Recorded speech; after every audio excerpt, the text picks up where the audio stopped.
Light the beam! Light the beam! Light the beam! Light the beam!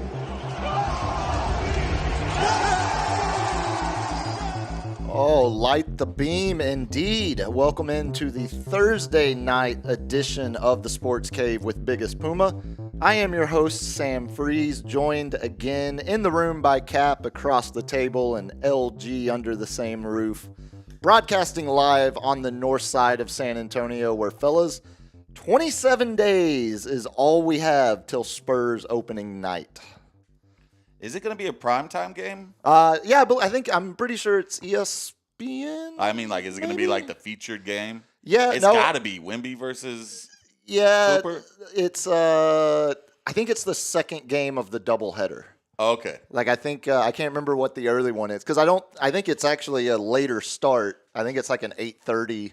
So no TNT anymore. So, but you're forgetting about the preseason game against the Guangzhou Loon Lions on October 6th. Thank you, company man LG, who is now also a SS&E employee. He was drafted. I mean, give me your hot opinions about that Guangxi Dragon roster. How are they looking this year? That point guard. I have no idea. Is Wang Zhizhi still active in the Chinese Basketball Association? Are their families being... Who is that? Yi Jin Lin. Careful. I can already see where that's going, and we're only 2 minutes into this thing. Save that at least for the second hour because we have a lot to get to tonight. On this National Lobster Day. Oh, buddy. What? Rock lobster. That's a big one. Hey, man. I like a good lobster. It's also National Quesadilla Day, which naturally brings the question of, would a lobster quesadilla be as delicious as it sounds in my head? I don't know, man. It had to be a different type of cheese than like your regular Monterey Jack or cheddar. Oh, yeah. No. You got to. It's seafood and cheese. It's a sweet seafood. It's a sweet. The lobster by itself? Some of the best quesadillas I've had, though, are shrimp quesadillas. Yeah, but the shrimps aren't sweet. Not as sweet, no. Yeah. Not as sweet, especially not poached in butter like you like my lobster. What would we go with? A good brie? No, now you're getting a little French. That's ultimate fusion. We're fusing. Man. Yeah. I was thinking like some Oaxacan cheese, maybe. Something a little... Oh, man. Something a little sharp. I don't know what you just said, little kid, but I said it fast because I said it fast because I didn't want to sound like Lou Dobbs that time when he was trying to say cities in Mexico and he was way in over his head. So, but he didn't follow the golden rule of if you're not sure, just say it fast. He went the opposite. He went Wahola. One of the greatest clips of Lou Dobbs' illustrious career. No, we have a lot to get to tonight. It's Thursday night. We've got the game on in the room with us as we speak. You'll remember. Let's hope for a draw. We almost got one 9 years ago on Thursday Night Football with this exact matchup. Oh, really? It was a 6-6 game that went to overtime. Oh, God. That's like when that was both like the those curse teams of were the awful. Thursday. Yeah. Like that whole year, the Thursday games, I remember were awful. Yeah, there were multiple. I think the Dolphins were involved in a really bad one, too. Yeah. The Thursday games they've gotten better. 3 weeks in, but they've been fairly decent at least so far. I mean, we had Buffalo last Thursday with Miami. Yeah, and it turned out to be a better game than the line suggested. They were tied until Tua gave it up, you know. Yeah, I bet everybody. He hocked to it on the ball. Oh, you're proud of that one, aren't you? You should be, as you should be. No, we're gonna, of course, start with what I watched here in a minute, and we'll wrap up a little bit of baseball talk there. But we've got Cal notes to get into. We've got football weekend preview and the main seggy. We'll start with NFL before we try to squeeze in some college football at the back end of the main. And then, of course, lightning round to close it out, including what might be the greatest athletic achievement ever recorded on film. at the end of lightning round. That's high praise there, buddy. We'll see where you fall on the argument, but Every time I hear athletic achievement, like Bo Jackson just pops in my mind. see, and this is a very Bo Jackson-esque clip that happened. Like running on the wall. I'll give you a hint. like who does that? It happened on this day in the year 2000. Year 2000.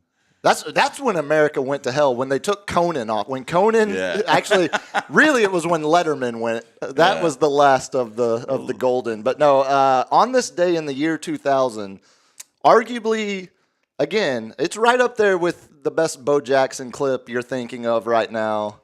It's think about it though. I'll think about it. Yeah, because we've got 2 hours till we get there. Of course, we always got to start with LG, the company, the Spurs company man that he is, despite being able to give us his CBA All-Star list, definitely. First of all, congrats to LG again. We said it when he got the job, but I saw he put out a very cute official first day of work post. It was like a first day of school pic. It's exactly what I thought he's of. As tall as a middle schooler. It was real corporate. Yeah, well, real corporate bonding. You got to build that orientation culture. Picture. You got to build that culture. That's the Spurs way. That's it, right? It is, LG got introduced to it firsthand. Oh, yeah. Last night, like he tells me, I had no sexual harassment. Yep. Yeah, probably. As he explains it to me. I don't know. Typical rules. I'm not allowed to represent the company in any way whatsoever in the media. So my thoughts are my thoughts only, not anything to do with the Spurs or Absolutely. SSE. Absolutely. And I can't. I will no longer be able to bet on any NBA or WNBA or affiliates of the franchises at all. Like WNBA, like how's that play? Oh, I guess Silver Stars. You can bet, and they got odds. Do we in still Vegas. have the Silver Stars? WNBA is owned by the NBA, so I think that's why that falls can't under do that it. same. It's an affiliate. Yeah, I think that's under like the to same see the umbrella. degenerate who bets on WNBA games. Right. Buddy, let me tell you, there are some efficiencies in those games that a good sharp might always bet the under. I heard something like that. Okay. Like someone made $1 million. There are some sharps out there that would suggest WNBA used to be easy money. It's a little more difficult now because their viewership has skyrocketed 6 times what it was 2 years ago. Now the thing I want LG to get us is some media credentials. Yeah, that's not my department. I already Come feel on, I was about to say. You gotta apply just like everybody else. Give me that media pass, baby. I don't even get a media pass. No, they don't. They certainly don't make it that easy for LG to be handing them out like candy. But LG, tell the good people the multitude of ways they can support the program. Well, immediately you could jump in the super chat and let us know what you think of us. Yeah, buddy. Or you can hit that subscribe button, and that'll help us in the long run getting to our goal of 1,000 subscribers. Yes. To our own YouTube plaque. I think we're a ways away from a. Could we actually hang that on the wall, LG? Because you always knock down all my other ideas. Yeah, if you get a YouTube play button, we'll put it on the wall. A YouTube play button's what, $1 million, right? He took down my Dare. I think Dare it's graduation. 100,000 or something like that. The Yeah. first one. Because they're like they're like records, platinum, titanium, that gold. makes sense. Well, your Dare graduation, it literally looked like you had Well, I taped over my government name. Yeah, it's not a good look. It looked like you actually were a kid that needed Dare, like from the framing of the. One day in that frame is a speech I wrote as you say it when you graduate. 1,000 subscribers? I'll read that speech. You will read the speech? 1,000? It's so bad. What was that? First off, it's like fifth grade? It's like Always Sunny in Philadelphia. Charlie trying to read me good, bad, drugs not good. Listen, folks. Subscriptions are absolutely free. They will never cost you a single penny. I need to hear Cap recite this Dare pledge he made in 5th grade. We need to get to 1,000 as we continue to grow this thing. Absolutely appreciate the 500 and some odd that have subscribed. If you have not, again, it's super easy, super free. And if you don't have a YouTube account, just make one real quick. It'll never cost you a single thing. It links to your Google, man. And Google never gets hacked. No. I don't think so. Yeah, I mean, out of all of them, I guess feel the safest there. Yeah. And you mentioned also the super chats. We were talking earlier. We missed one last week. I think it was homeboy Josh that threw one out there that we missed. So I'm going to pay more attention to you guys on the chat. So here, I'll put it up right now. Here's Josh's super chat from Tuesday. There we go. There you go, Josh. Appreciate it from last show. Yeah, Josh is a big Michigan man. He's a huge Michigan fan. He was actually. I don't have. This might not surprise you. I don't have a whole lot of Midwesterners or fans of Midwestern teams in my inner circle. No Rust Belt for you? Not a whole lot. Not a whole lot of time for it. But Josh is a good dude who somehow roots for Michigan. I guess I'm the old blue collar man. It seems, Oh, you can be blue collar from like. I'm just not Midwestern blue collar. I'm not jamming Bob Seger on the drive home. I'm watching that. Although Seger's fine, it's just an easy. What was that? The mayor of Easton, and now it's the Task, where it's like the Pittsburgh accent. Oh no, I can't. It's so. I'm like, dude, that is the weird. Do they really talk like that? The hardest thing to defend Mike McCarthy about was nothing that had to do with the Cowboys. It was just, we played the football. It's you got the it's just how we do it in Pittsburgh. A lot of I couldn't do it. Buddy. I had never I guess I had never had someone with a Pittsburgh accent in my life until hearing him do press conferences. Yeah. I'll take Shoddy asking himself questions that he turns around. Did we play well? No.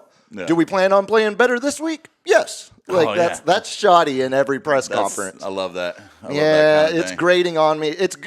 It would be a lot nicer if you had beaten Chicago, and then I might not be as torqued up about it. But let's jump into it because, like I said, we have a lot to get to tonight. Starting with what I watched, and it was a mercy kill this afternoon up in DFW. The Rangers played their final home game of the season.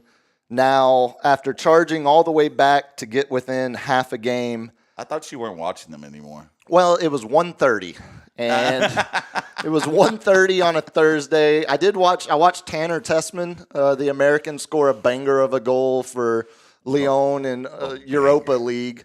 It was pretty sick, but no, I'm a glutton for punishment. Apparently, here's these terms again, man. Banger, I got called low level the other day from like a Gen Z person. Oh no! And I'm like, what is that? What is that? And like, you're just so low level. Blah blah blah blah. I'm learning not to have a possible debate or discussion with pregnant women. Oh my good Lord, no. I feel that I'm a feminist. I thought you were going to say I'm a feminist. I should be able to talk with them, empathize, sympathize, relate. I thought you were going to say with Gen Z, and I quickly was going to be they are Gen Z. One was 26, the other one was 28 or something. Well, she sat next to me. I was like, wait, where's the line? 28 feels like a young millennial. No, man. We're millennials. We're in our late 30s. Maybe early 40s. But, Gen Z is like pre-30s. No. Gen Z. So a 28-year-old is the youngest possible millennial. Oh, my God. Now we're going... I'm barely Gen on X. The fringe. Yeah, I'm Gen X fringe. What do the liberals like to call you? You're a geriatric millennial. Yeah, there you go. that's someone dropped that on me. I'm the one who babysitted the millennials and stuff. But I was talking to him and she was like, "Yeah, I had a COVID baby, and my baby daddy was sitting there asleep, and the only time he woke up was talking to his girlfriend." And I'm like, well, hold on. I was like, why? Why would you allow that to happen? And this little redhead, just turns around to me and she's like, "Oh my God." And I'm like, "What happened?" And she's like, "How can you say that?" Yeah, exactly. And I'm like, "How can you say that?" I'm like, "What?" She's like, "How can you don't know what she's going through, blah, blah, blah." And while the whole time the person we're talking to is like, "Oh, we weren't together. Okay. We were having a kid." I was like, she wasn't mad, But then she called me low level, and I'm like, I don't understand this word. And then she's like, now I bet you think you know what pain feels like as a pregnancy. And I'm we jumped to that real quick. Well, I was like, well, I've shattered my pelvis, which can happen on a regular birth if you don't give a C-section, Sure, and the tearing, I have had a kidney stone, so I have torn my pee hole. My Richard got torn up. I appreciate you so much. My Richard got torn up. Yeah, that's good. Yeah, my Richard got torn up. And before you have the kidney stone, you have labor pains because it's working your way through the thing. It was like 6 hours of labor pains. And so I'm like, I think I can relate. And she's like, you're cringe, and start calling me cringe. And it's like, I got to get up. And I'm like, well, no one asked you to sit here. So I might or might not use some AI to create, maybe episode descriptions and stuff of the sort. I feel like AI, or at least the one I'm using, it speaks exclusively in bad Gen Z internet. Like everything is cringe or I'm dead. Yeah, it threw a 6'7" reference in there. Oh, you can't say dead now because it might trigger someone. It's an unliving. Like my phone is unliving right now. Well, that's like unalive. There you go. Unalive. See, you know this. I never heard this until yesterday. Yeah, as our government told us, Epstein unalived himself. That's the official line. Yeah. God, you can't just be crass and say can't be like say dead. The S word. How did we get here from starting with? Okay, actually, you know what? I enjoyed that conversation way more than I did the Rangers 4-0 shutout this afternoon. Oh, no one wanted to hear It's over. That. It's over. No one wanted to hear about that. But I will because the Rangers are unlived. Hey, that's how we got there. No, it was. I feel like they've been out of it now for a week after teasing my emotions and climbing all the way back in it 2 weeks ago or however long that's been now. It was. The only reason I'm bringing it up, and really the only reason I watched it, is because they're about to have a lot of roster turnover. And it's a lot of the guys that won the World Series 2 years ago. Is it in the contracts, or you think they're going to blow it Contracts, up? yeah. Contracts and, like Bochy. Is Bruce Bochy back as a manager? I'm right now probably leaning no. It feels like. Well, or get a different hitting coach. Well, Brett Boone changed a few things in the second half of the season. They fired their first coach halfway through. Oh, but Adolis. So you already tried that. That was a desperation move. Adolis Garcia, World Series hero, Astros killer in the playoffs, absolute emotional leader of that team for the World Series run. But he had a down year. He's had a down 2 years since the World Series, and he was always a flyer of a prospect to begin with. He's, Cuban defector, had played in Japan before, exactly. He was Puig. Yeah. So he was in St. Louis before Texas. And by that point, he was already like 27, 28. When Texas won the World Series, he was 29, 30. Now we're in age 32, moving into, they're not offering him a contract. He's about to get non-tendered as soon as the season ends. So, it is, I think we've talked about it a little bit.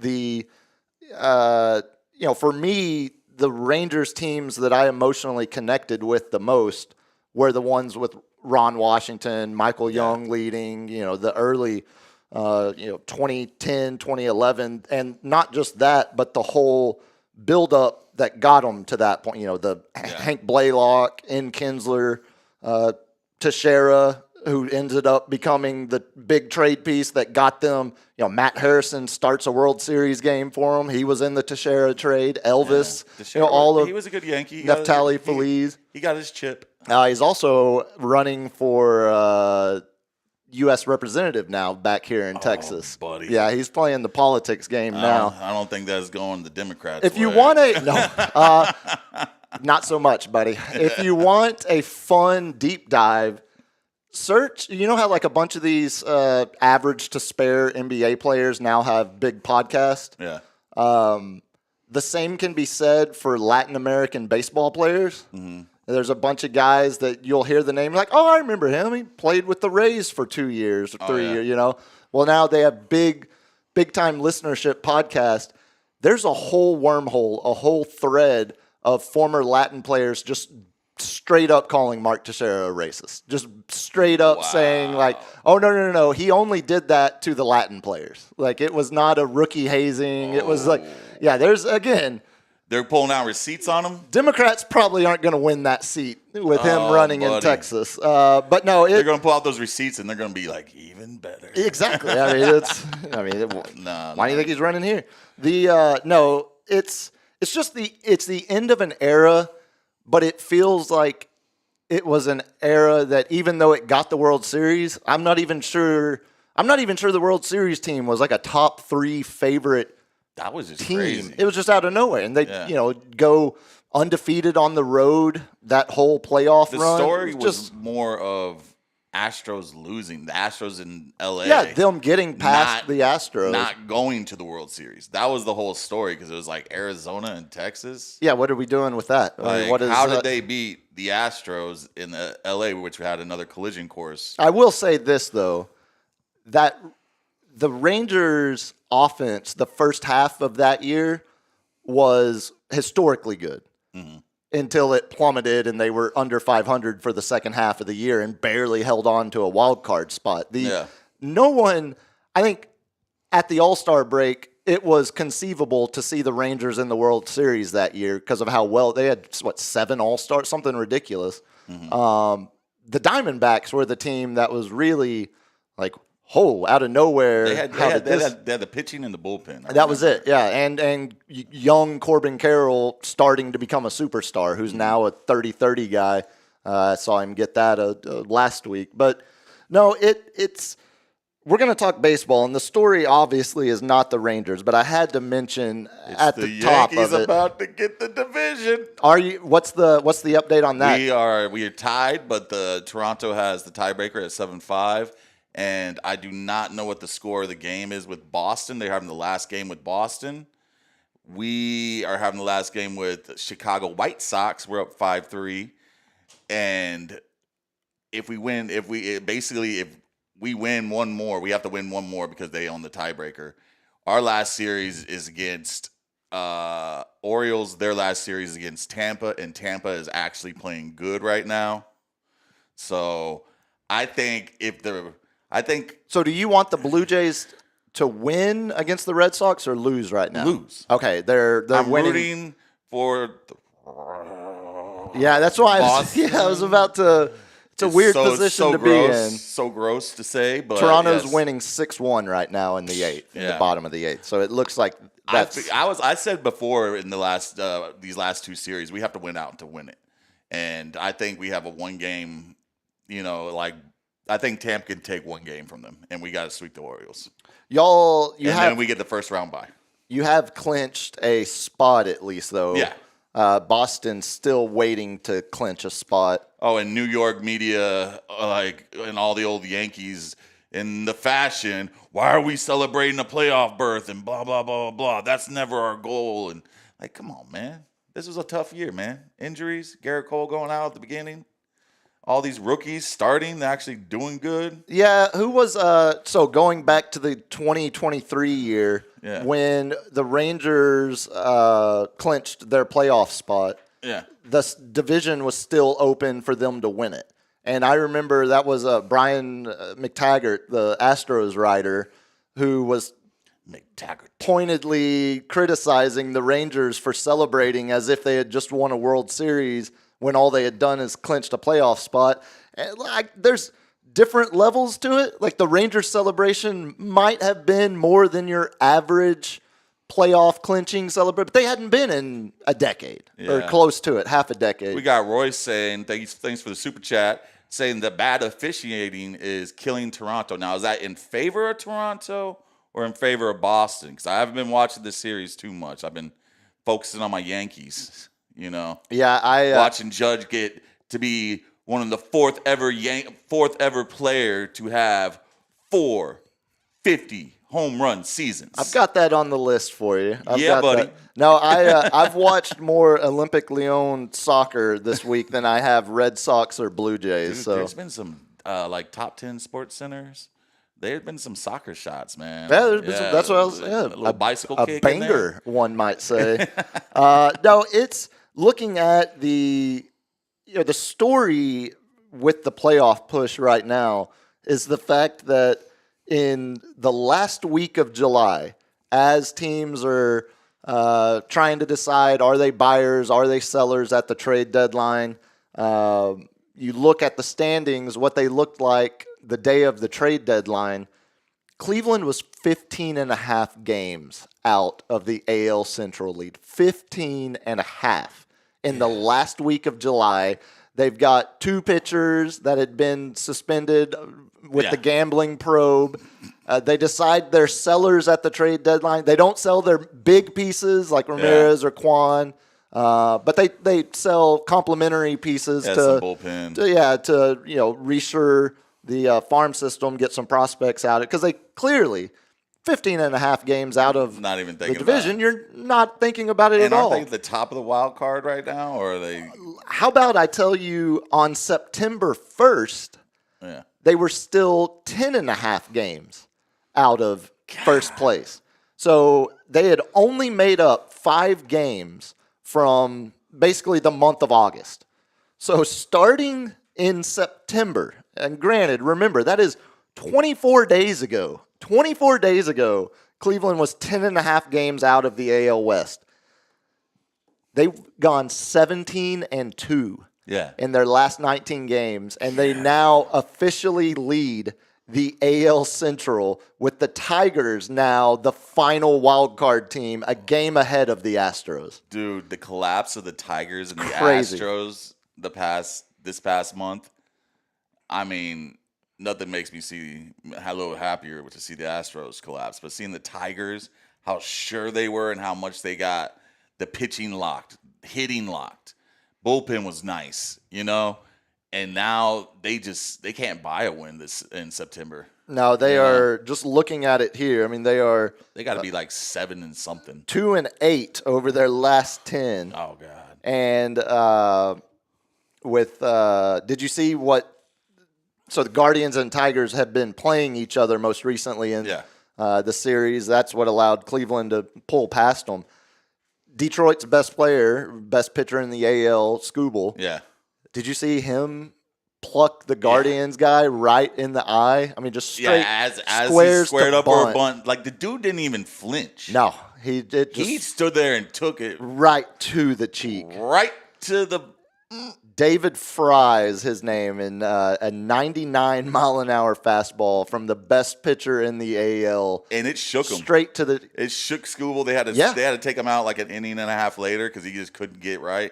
I don't know. I mean... Dude, he took his hat off. Yeah. It looked like he just saw death. So he ended up going and visiting Fry at the hospital along with the Guardians manager. Yeah. They went together to go visiting. Broken nose, fractured all orbital. kinds, surgery, repair. Yeah. Only 6 to 8 weeks on the timeline. So we'll see. I mean, it's just a pain tolerance kind of deal. But unless Cleveland makes a deep playoff run. Yeah, and Fry was one of their good ones, man. Yeah. I mean, it was a guy who showed up big in the series last year against y'all. Yeah. Against the Yankees. But, yeah, you mentioned the Astros. Unsuccessfully. Astros have now slid a game behind the final wild card spot, a game behind Detroit.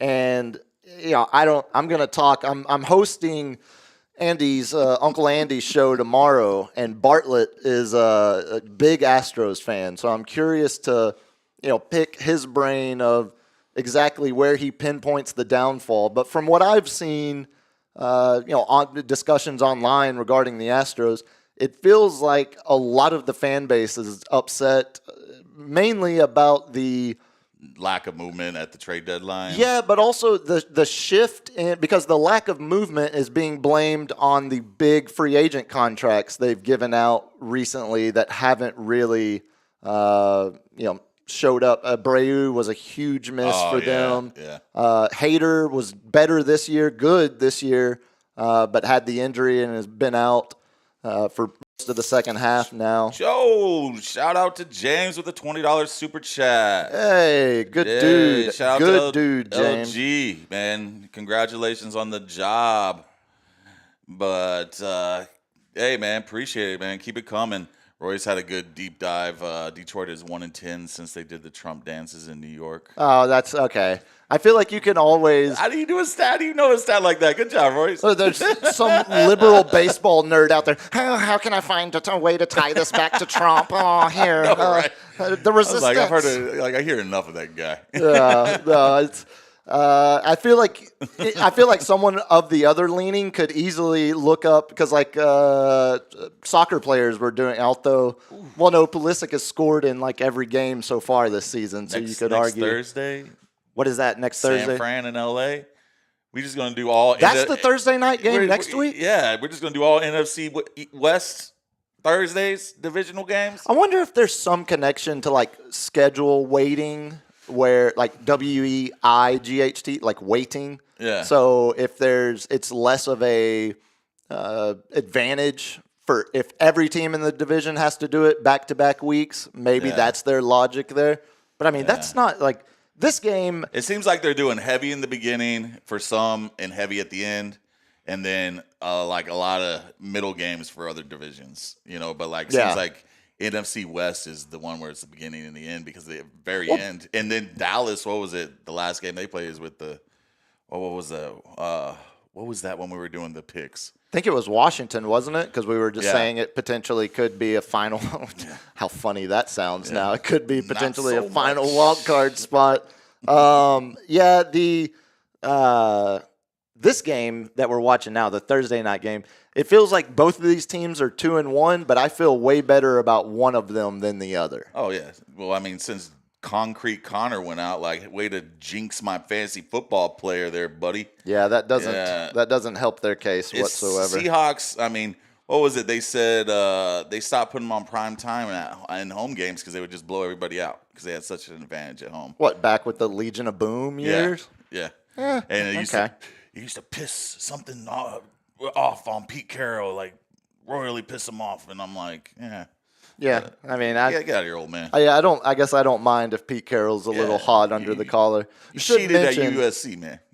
That's par for the course of being at USC. No offense, Chris Duell, proud Trojan graduate. Should mention the NL side of things too, because I think they're way more exciting outside of the fact that it's the Astros involved for all you Astros fans out there in the AL. In the NL, we have a 3-team race for that final wild card spot. The Mets. Yeah, because Cubs are already locked in. Cubs are locked in. Yeah.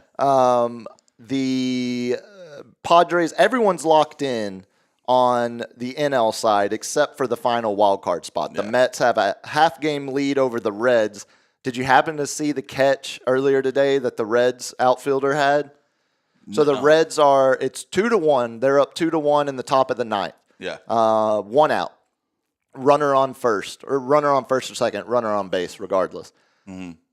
A Reds outfielder straight snagged, like video game stereotypical forearm above the outfield wall. Oh, just robbed a home run that would have been a game-leading home run. Like the go-ahead home run. Yeah, it would have been the go-ahead, put the game at 3-2. Reds still would have had a chance in the bottom of the ninth, but I'd like to see the Reds. I'd like to see. That's what I was going to ask you. Out of Mets, Reds, or technically the Diamondbacks fought hard as hell against the Dodgers last night. They're 1.5 back. Yeah. I mean, you'd have to have a collapse of the other two teams. So I think it's between just the Mets and the Reds right now. I want to see that young kid that was it De La Cruz? Yeah, Ellie.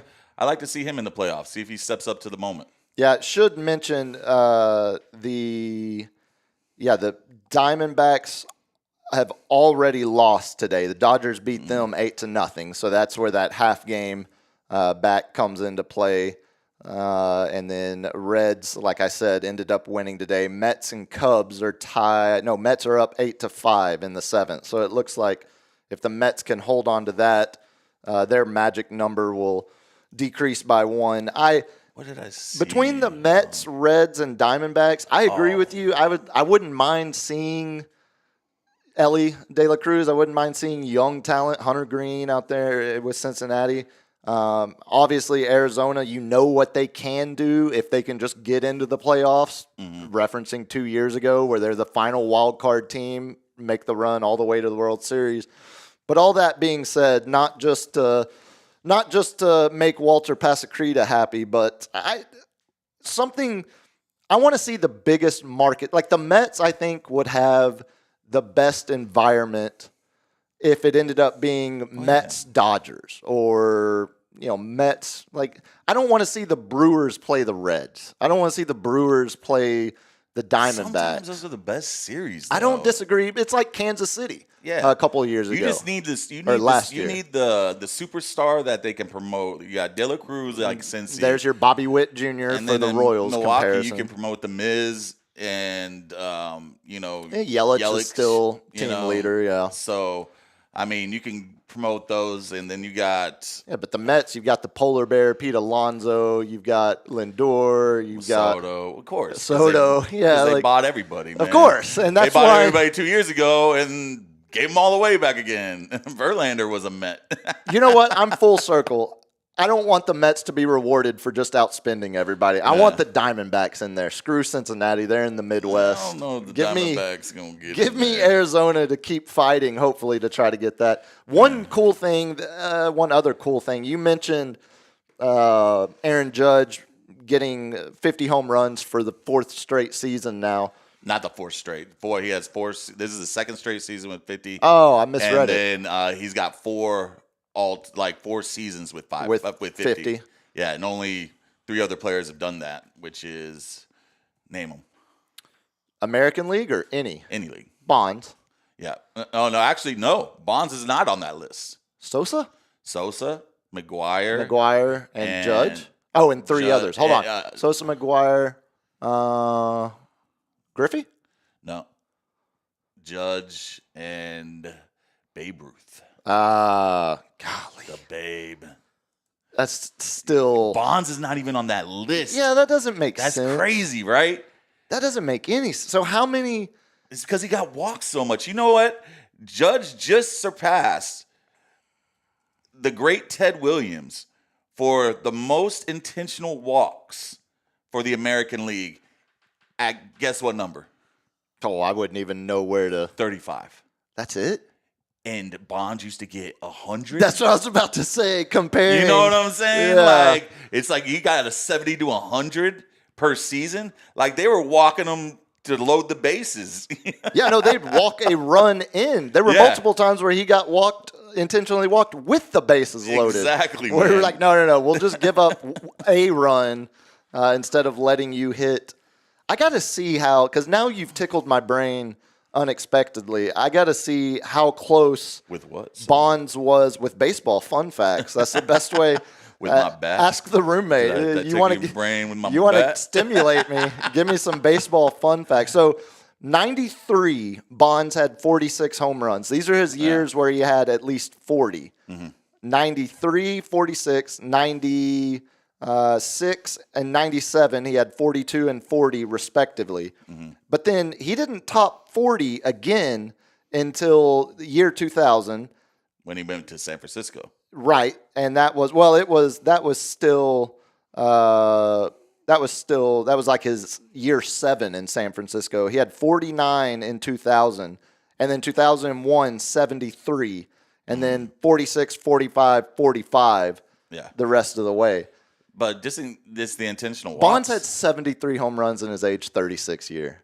What are we even doing calling him the home run king? Like he didn't even have 54 other seasons. I don't know. Like he's the home. I mean, he was just steady. He was just steady 30, high 30. Like he was a 30-30 player who took steroids for a 5-year run allegedly and set records with Selig's permission. Of course, because baseball was dying and they needed something to entertain the people. And then chicks dig the long ball. It just shows you how much steroids Sosa and McGuire just were pounding. Yeah, it really and how does. It was all NL. Yeah, did you see how all this was NL? It also shows you how impressive a guy like Griffey was to keep up as much as he did during that era of hyperinflated home run numbers. Speaking of Mariners, though, we did have other history made last night. LG, you have that radio call I sent you? Hey, thanks, James. Appreciate you. $5 on the super chat. Maybe he goes by Hamas, like the Colombian soccer superstar. Oh, I do not know, man. No, I just know Jesus. There's going to be a solid argument, Jesus Cristo. There's going to be a solid argument among baseball writers of how do we not give Cal Raleigh the MVP, even if we're looking at switch that. How do we not give Judge the MVP? Well, that's from your perspective. I'm saying from the perspective of seeing a catcher, a position that affects the play more than anybody as a fielder.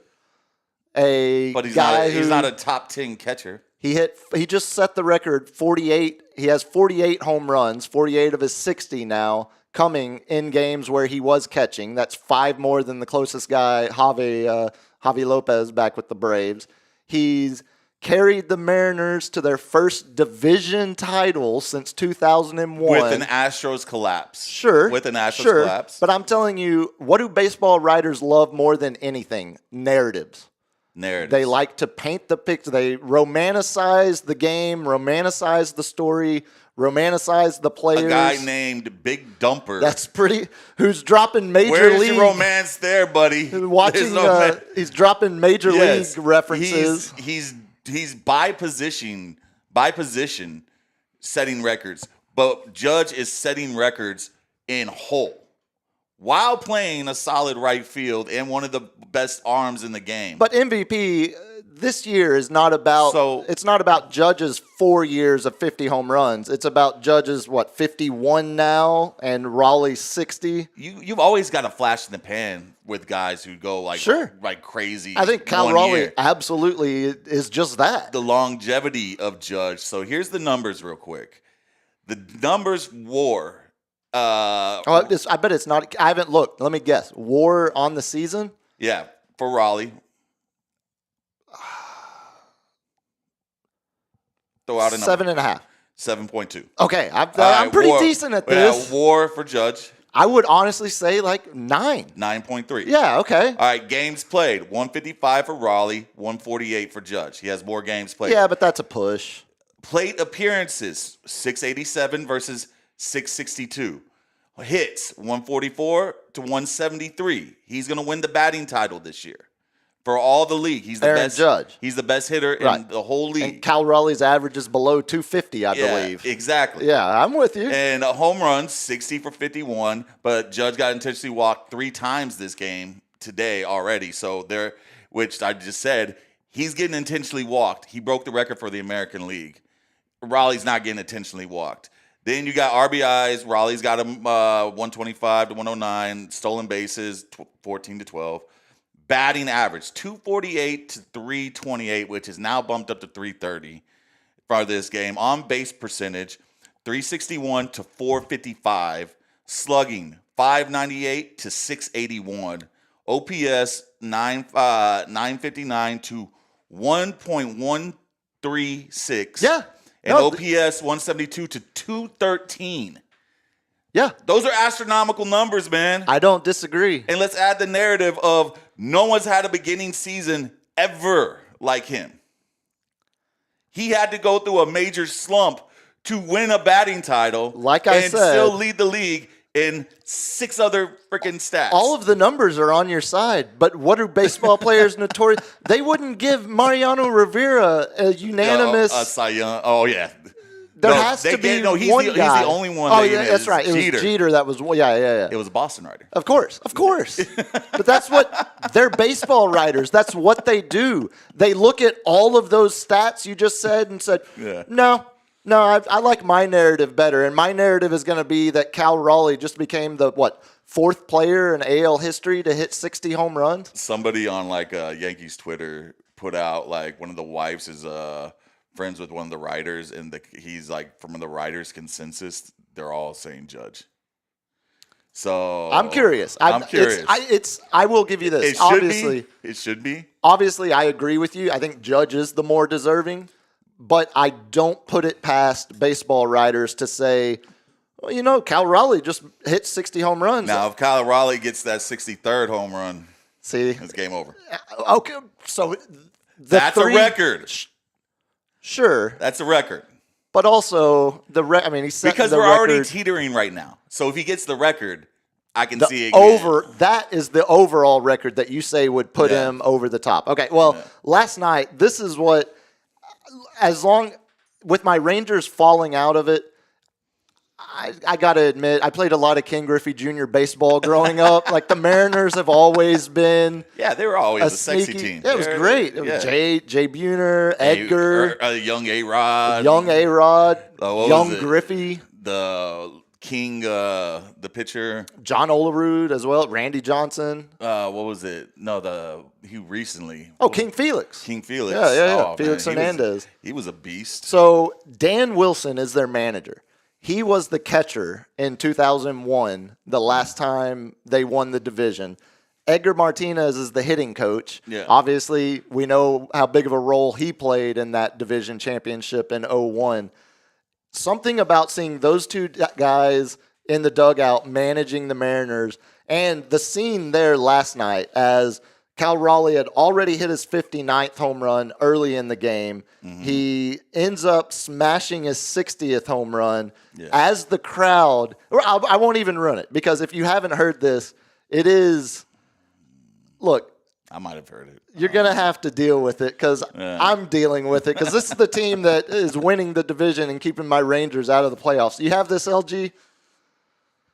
40,000 chanting MVP. Got a little off on their chanting there.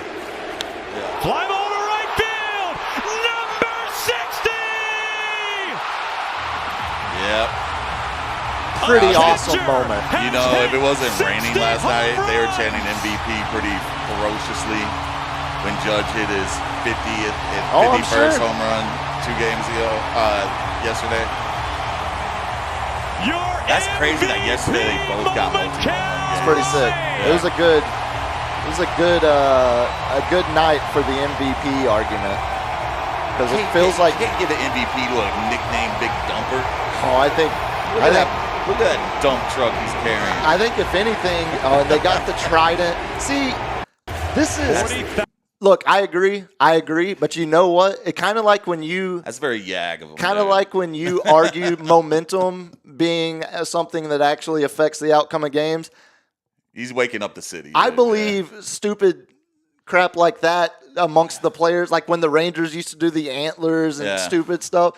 Like we had Kevin Pillar, who started the year with the Rangers before he retired after they released him, openly talking about how the Rangers had no locker room culture. The guys didn't talk to each other. A lot of the dudes warmed up and did their own routine by themselves. No Corey Seager, no cohesive, nothing that binded the team. Like when they won the World Series, Hedges, the backup, the third catcher, was putting the number of wins they needed until the World Series on his butt, on his ass after each game. And they're like, baseball's stupid like that. You're with these guys 2/3 of the year, playing 160, 180 games if you make the World Series. You need stupid things like the home run trident and stuff like that. And it's hard to argue against the results, because that stadium was wild last night as he was hitting number 60. I mean, you can do something like the Yankees have that, hey, you're like running around almost like a soccer type thing. Look at college football. UNT's doing the Stone Cold celebration with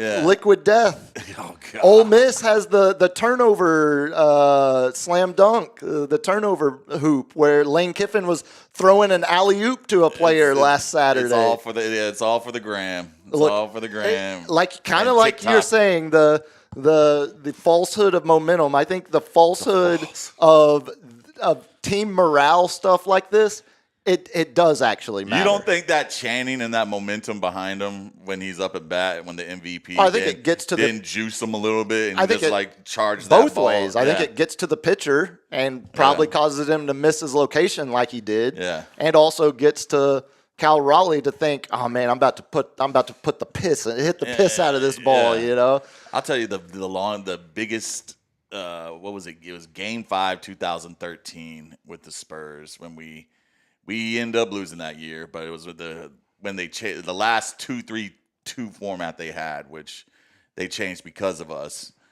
Ginobili went off in Game 5, and I've never heard a stadium or a center or anything loud, the vibration, just everything shaking.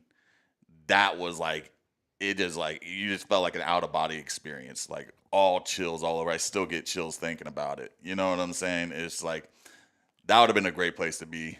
You know, that stadium sounded loud. Yeah, it's and a fan base. The Mariners. Maybe it's that cold air up there in Seattle that just makes the Mariners it a little louder. Only possibly right on the water. They've only won the AL West 95, 97. 2001 and now 2025. So they've waited 24 years to get that division back in that division banner back in Seattle. That's all time? Mm-hmm. With AL West. Oh, so they were what were they before? Were they NL? No, they were what were they before? I mean, they've been AL West for most of those. Rangers just dominated it for years. Then Athletics dominated with Giambi. Really? Again, like we talked about the other night, remember the Astros have won this division 11 out of the last 12 years. They have been – it's been their division. They have passed the flag. Yeah, well, we'll see how long that actually lasts. Did you see the kid who caught that 60th home run ended up giving it to a kid out there in the stands? Yeah. Oh man, I'm like, I'm gonna need that back. Kid. Yeah, that's what I was Give me that ball right back. It was a grown man that caught it. Raleigh needs to give me about $50K for this ball. I'm not gonna juice him too much, but $50, $100K for the 60th home run ball for you. That only seems. I'll take that. Yeah, that only seems fair. I'm not gonna be like the guy who's like, I want $1.5 million, or I'm gonna put it up for auction, and I'm not gonna be that guy. You know, I don't know if we're talking. I'm juicing them a little bit. If it's record-breaking home run, that's got to be 60 for a catcher. I'm holding out for. The pay. Yeah, hell yeah. You're like, absolutely. This is my retirement. Brother, I know how much you're signed for the next 5 years. I'm not asking for a lot, percentage-wise. Just give me a little bit of that. By the time we get in here next Tuesday, the season will be over. Yeah. Right? Yeah. But 5 years, what? The baseball. The season? Yeah. So the next time we got. Yeah, because there's only. That's it. Yeah. That's it. So Tuesday. We will be in what do they even call those? It's wild card play-in playoffs? Basically, yeah. Play-in playoffs? But we will at least know the matchups and know. Exactly who has and hasn't made it. The Dodgers actually they're in the play-in playoffs. Yeah, they're throwing Kershaw and what's his name out in the bullpen last night.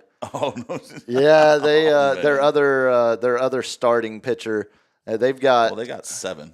Yeah, exactly. And they've not only do they have a lot of starters, but the Japanese star, Yamamoto, Sasaki. Yeah, it was Roki Sasaki. Was I just being severely racist? No, I think that's their other starting pitcher. Yeah. The Asian players love to play on the West Coast. Sorry, LG. Yes, apologize. You want to mark it? Mark it. Here we go. Let's get into some Cal notes as we shift gears, get into some football talk. You mentioned, starting with, this is going to be one of the games we pick. If you remember, we're picking 5 games a week now. Yeah. And after week 1, you were up 3-2. You got 3 out of 5 correct. I got 2 out of 5. Mm-hmm. Of course, we'll pick Cowboys each week. We'll pick Niners each week. We'll pick the game of the week each week, or the best 2 games. Yeah. And then last week we had the roommate pick a number. This week we'll have LG pick a number, and that'll be our 5th game. LG, you are now my roommate. With that being, yeah, it's actually, y'all would be so cute. Hell no. Y'all would be so cute together. I'm the big spoon, baby. I'm the big spoon. such a bear and cub relationship. Cowboys 6.5-point dogs at home, and that might not even be big enough. They're gonna get routed. No, like I always like to think these are like them catch 'em games, like how I picked Chicago. Like everybody thought Cowboys were gonna go up there and put it on Caleb Williams. Maybe if Green Bay hadn't lost to Cleveland last week, I might be able to talk myself into. No, Micah's just gonna break Dak's other leg, dude. So Micah did say Micah went basically, it's gonna hurt me more than it hurts you. Talking about how he's like, I don't want to have to do it, but if I get to Dak, I got to take him down. It's gonna be weird, Oh no, he's gonna love it. Yeah, I think so too. I think he's been wanting to take him down for years. Yeah, smiles and glory holes. Hard to argue that you're wrong there. You mentioned Tuesday night we were talking about how Dak ranks, how he stacks up now compared to where he was going into last week's game with the what are we calling the adjusted EPA PFF and PFF rating. Yeah, basically all it is how well the quarterback is performing, taking away the pressure and grading location and accuracy of where the ball. Yeah. This is how weird this season has been already. So Dak fell from number 1 to number 2 on that list now after last week. Oh, buddy. But number 2. Do you want to take a guess who number 1 and number 3 are? Baker, number 1. Nope. Number 3? Nope. But he's leading in all this. But he's not. It's not an efficient. It's Daniel Jones, number 1. Daniel Jones, number 3. Number 3. Yep. All right. So number 1, I'm gonna go with. I know it's gonna be something tricky. It is. It absolutely is. Be something tricky. Herbert. No. He is actually playing on this TV screen right to the right of us. Sam Darnold? Sam Darnold. Check down Darnold? Yeah. Oh, buddy. So it's Darnold, Dak, Indiana Jones. See, this is why I don't like just kill those stats. Get another source. They're very, Get another source. But again, it's these stats. Garbage. So hold on. Garbage stats. So these stats are taking into account where so let's just say, okay, let's look at if the completion. receiver drops it, Correct. It doesn't count against Let's look them. at completion percentage. Well, then you're not calculating for the fact that the quarterback literally threw it right to the dude's hands and he dropped it. Are we calculating the speed of the ball? Like if he need to put a little bit more, like not throw a fastball when he needs to throw. No, just it's a medium. all placement based. Placement. It's all, it's not. So So if you're throwing an out route to a running back that doesn't have the best of hands, and you throw a 70 mile an hour football at him, that's horrible quarterback play. But even though you put it on him, that's too fast. You need to put like a 40 mile an hour that's fair. touch pass. That's fair. Yeah, if you're blasting a dude like Uncle Rico, then you probably should have that count against you if you're looking like Arch Manning. So it's adjusted for pass protection, receiver drops, dropped interceptions, so meaning it would count it as it should have been an interception, fumble recoveries, interception returns, and it gives credit for expected yards after the catch only. What about and accounting for defense face? Wrong route running. I mean, I saw Lamar just lose his crap. So that's a funny one. Because he, like that dude, like what was it? Just ran a completely different route, like Zay Flowers or something. That's a funny one because Lamar is number 11 on this list because he's taken so many sacks. Oh yeah, man. Which again, that was if your last guys, game, that was 7 sacks. If your guy's running the wrong route, all of a sudden your drop back is thrown off and you're not, you're out of rhythm. But just for the weirdness of this year so far, I will tell you, there's another outlier in the top 6 because after his one game played as the starter, Tyrod Taylor is number 6 on this list. So don't take it as the gospel whatsoever. But it does give you an idea. What is Russell Wilson on that list? So funny you ask. Even though Russ threw for 450 yards against the Cowboys, he is only 18th on this list. Of course, because that's something I was I was going to use it for but. And Caleb Williams, who just lit up the Cowboys as well, he's only 16th on this list. The rest of it is pretty. You asked Baker. Baker's 8th.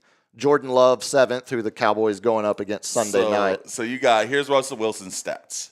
Week 1, 168 yards, 0 TDs. Week 2, 450 yards, 3 TDs. Oh, wow. Revival. Week 3, 160 yards and 0 TDs. Oh, and week 4, who is he going up against? He's going against that bench. Oh, yeah, he's holding the clipboard. That bench, baby. Yeah, look, we can start with that. At least there is some hope of personnel improvements Sunday night that weren't available last week. We have, surprisingly, Trayvon Diggs didn't practice yesterday. I don't think he wants to play in this game. See, okay, and I went back and looked at a bunch of his grades from this last game in Chicago. Outside of the misplay on the jam and the slip where he gives up the touchdown, they didn't target him a whole lot after that because they could just target Kyer Elam on the other side. It's like people targeting up to the Stout in San Francisco. Like, they're not going against Demondor Lenore, yeah. DeAndre Lenore. I'm butchering his first name. I will give Diggs credit, though, because he actually hurt himself making a tackle, which is not something we normally see him seeking contact. And, grade-wise, he wasn't bad the rest of that game. It was the one misplay that unfortunately is a big, give up a touchdown type of mistake. But he didn't practice yesterday. Today was a full participant, though. So it looks like it was weird because all of a sudden he hit the injured list yesterday with a knee injury, missed practice, but now is back full participant. The more important one, I would say, if you have Diggs available healthy, they also got Deron Bland, who practiced yesterday for the first time. He was limited, but today was a full participant. So he's expected to play. It does look like you're going to have Bland and Diggs, both your top corners, available. And it looks like they're still not going to have Wicks.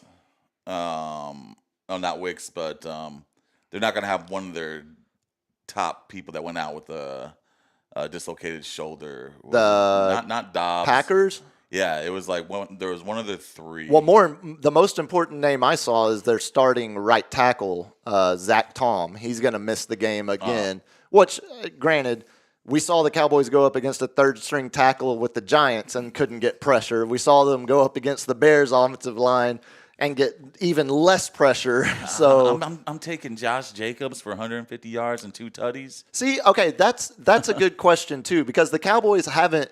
Everyone, it feels like there's been a rush to say, oh, but they have been stopping the run, and I think there's some balance here of they're doing well at stopping the run. They're like barely top 10 in the league. But is it more a factor of teams knowing we can just attack them through the air and not have to worry about them getting pressure or getting to our quarterback? So we're just choosing not to rely on the run game as much. Besides week 1, and I even though Saquon Barkley is one of the top tier, it was the first game. He didn't play any through the preseason.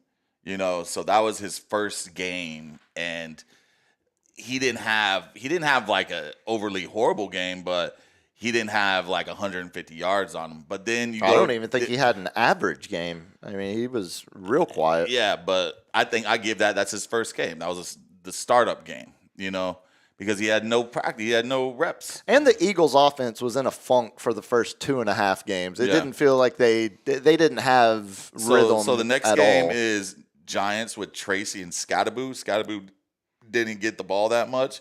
And then you got Chicago with freaking Swift. they're not going against a banger of. I put Josh Jacobs as a top 5 runner. He won the rushing title 3 years ago. He what was it? In the last 4 years, he's top 3 in yards and touchdowns with Henry and like a McCaffrey. Maybe not a McCaffrey, but like one of the other big names. I think the question to me will be, what is the Packers' chosen plan of attack? Because if they do, there is an argument to be made. If you run heavy, that sure it definitely was going to wear down the Cowboys' defense, but it also, if the Cowboys' defense has any strength right now, that's playing into their strength, and not only that, it's also slowing the game down.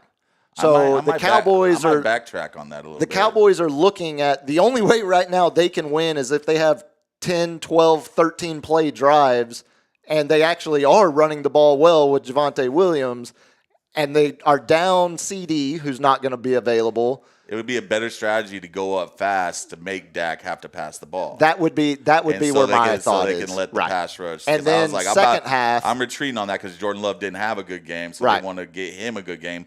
But Josh Jacobs, especially when you know you probably can. Yeah, Josh Jacobs didn't have a good game, so it's like I think it's going to be a very balanced attack, but I think they're going to look to score fast. So there will be big plays, especially with the emotions of the Micah return, and it's the Packers Cowboys is always look for those big plays after turnovers, man. Yeah, well, see, and that's if the Cowboys turn the ball over at all, when the Cowboys turn the ball over. Let's talk about the fact that they're 6.5-point dogs for a reason. So. Yeah. Saying at something home. Like at home, in a primetime game. So that's a 9.5-point dog. That's correct. Yeah, that's what that would tell you. The Packers in games at AT&T Stadium. Mm-hmm. So we're counting. They usually route their ass. So it's 3 regular season games in the stadium against the Cowboys, 2 postseason games in the stadium against the Cowboys, and the Super Bowl that they won in the stadium when Mike McCarthy was the head coach. 6 games in Cowboys Stadium. They're 6-0. Yeah. Yeah. Now, I was about to say the Giants, I know the Packers had like a great record, and they always stomp on the Cowboys at the new Jerry World. Now, I did mention the injuries. Including the playoffs. The Packers have 14 dudes on their injury report right now. Oh, what? They're taking the page from the Niners? They're not necessarily all going to miss the game. Yeah. The biggest name is the right tackle I mentioned, who's most likely out. But they are banged up. We talked about the metric of, I wish we could have more research on what happens to a team when they play a physical team the week before. Because Cleveland's a joke. Joe Flacco, 40-year-old starting quarterback. But Jim Schwartz and that defense are barely giving up over 200 yards a game, and they're physical as hell. And Myles Garrett absolutely abused the Packers physically last week, along with the rest of that defense. So, again, 14 guys are on the injury report because they just got their ass beat on the scoreboard and physically against Cleveland. If you're grasping at any signs of hope. Do you think Chicago beat them up like that? No, they just out-finessed them. Caleb got 4 touchdowns. Yeah, so it was a lot of but that's where, looking at potentially what does Jadeveon Clowney do to the Cowboys pass rush. If the fact that you're bringing in a guy off the street to play in a game in week 4, and he might be your best pass rusher you have on the roster. So he's going to suit up this game for the Cowboys? It looks like he is set to make his debut. Yeah, he's going to wear number 42, which is unstable for what was that? His peewee football number as a linebacker? I think there were 2 other numbers that he wanted, but he couldn't convince the guy. He couldn't change. Yeah. So he went at his interview. He said he did it in honor of Jackie Robinson, actually.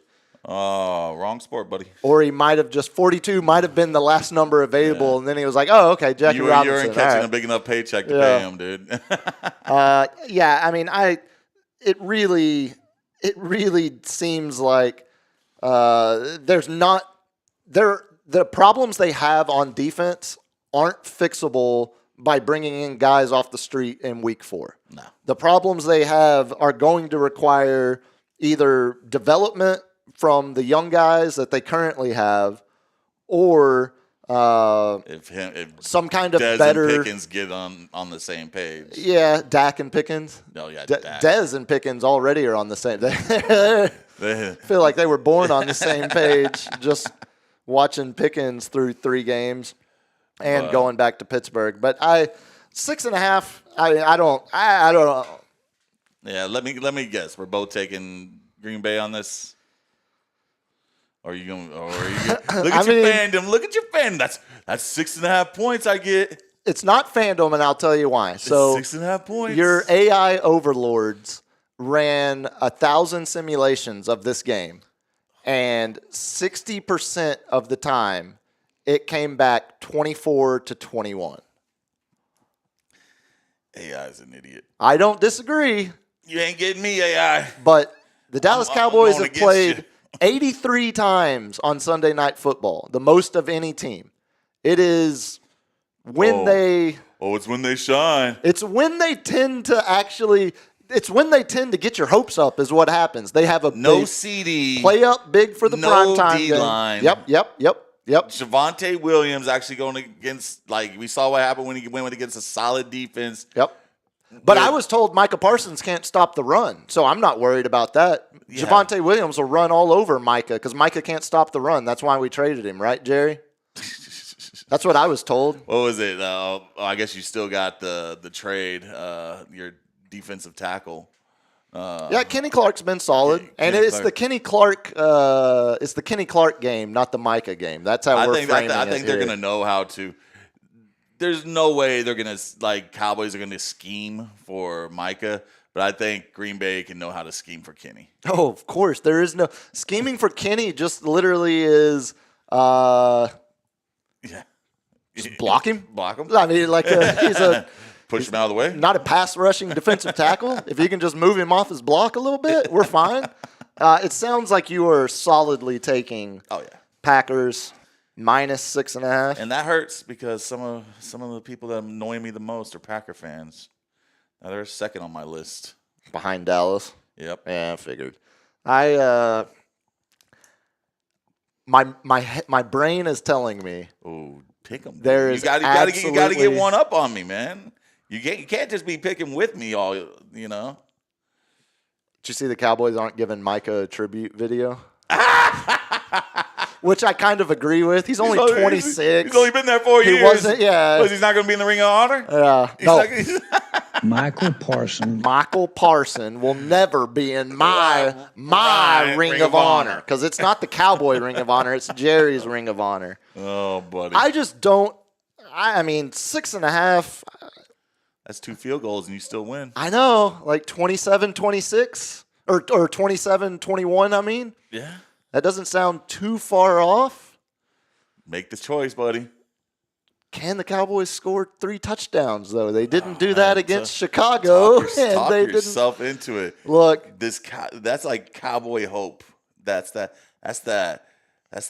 nectar of the gods for me. I got to ride. Ah, you're riding. He's riding. Cowboys with the points. 6.5 at home. Nobody covers the spread better than the Cowboys at home on Sunday Night Football. Nobody. Nobody. They don't get blown out. Unless it's Eli Manning across the line of scrimmage. You want to jump into Niners next? Niners, yeah. We will have one Brockdaniel Purdy back. So For sure. He's practicing. He was a game-time decision last week. Yeah, I saw that. Yeah, but he will be playing. And we will have Juwan Jennings. We have Ricky Pearsall, who is number 1 in 2 categories. With all receivers. Returning in season after getting shot through the chest. Well, that's just a legend. That's pretty bad. We don't talk about that enough. The legend. We really don't. Pearsall. We really don't. But no, yards catch through the air, and what was Dude, I don't know. how the lowest percentage catches, the ones that he's not supposed to catch. Oh, heard. Yeah, so he's number 1 in the league. So he catches the hardest passes. Thinking back to his Florida days when he had a ass quarterback. One-handed catch. Yeah. So McCaffrey, he's running like 2023 McCaffrey. So we're going against who were we going against? Your 3.5-point favorites at home versus, dude, I had it, Jacksonville. Yeah, that's right. Me and my buddy Gary. I don't see ETN doing work. I see Brian Thomas Jr. getting covered by Lenore, shut down. I see Upton Stout getting targeted. This might be a game where Travis Hunter gets some touches. Upton Stout just sounds like a name of an author that was required reading sophomore year of high school. Yeah, right. Yeah, it sounds very, I guess, Upton Sinclair. Just seeing him as he sits there and does complains like, that was pass interference. Like, yeah, man, he grabbed him, dude. And he gets burned or something like that. But we got D. Winters playing like Greenlaw. Fred Warner's that man. One of the best to ever do it. But we lost Nick Bosa, Mikael Williams. Still going with Niners. I still go with Niners. At home, that's Niners all day. I think it's going to be a high-scoring game. I kind of was surprised this number was only Niners 3.5 at home. It's because Bosa's out. Bosa, like I said, what was it? In the 4 years that Bosa's played with, or what was it? In the 4 or 5 years, 4 years he's played because he's been out for 2 years with ACLs and stuff like that. He has 62 and a half sacks. That sounds good. That feels like that's a good number. You want to know what the next highest one on our team? The rest of everyone combined, is 60 and a half. Okay, yeah. So he has more sacks himself and more pressures than all the rest of the team combined.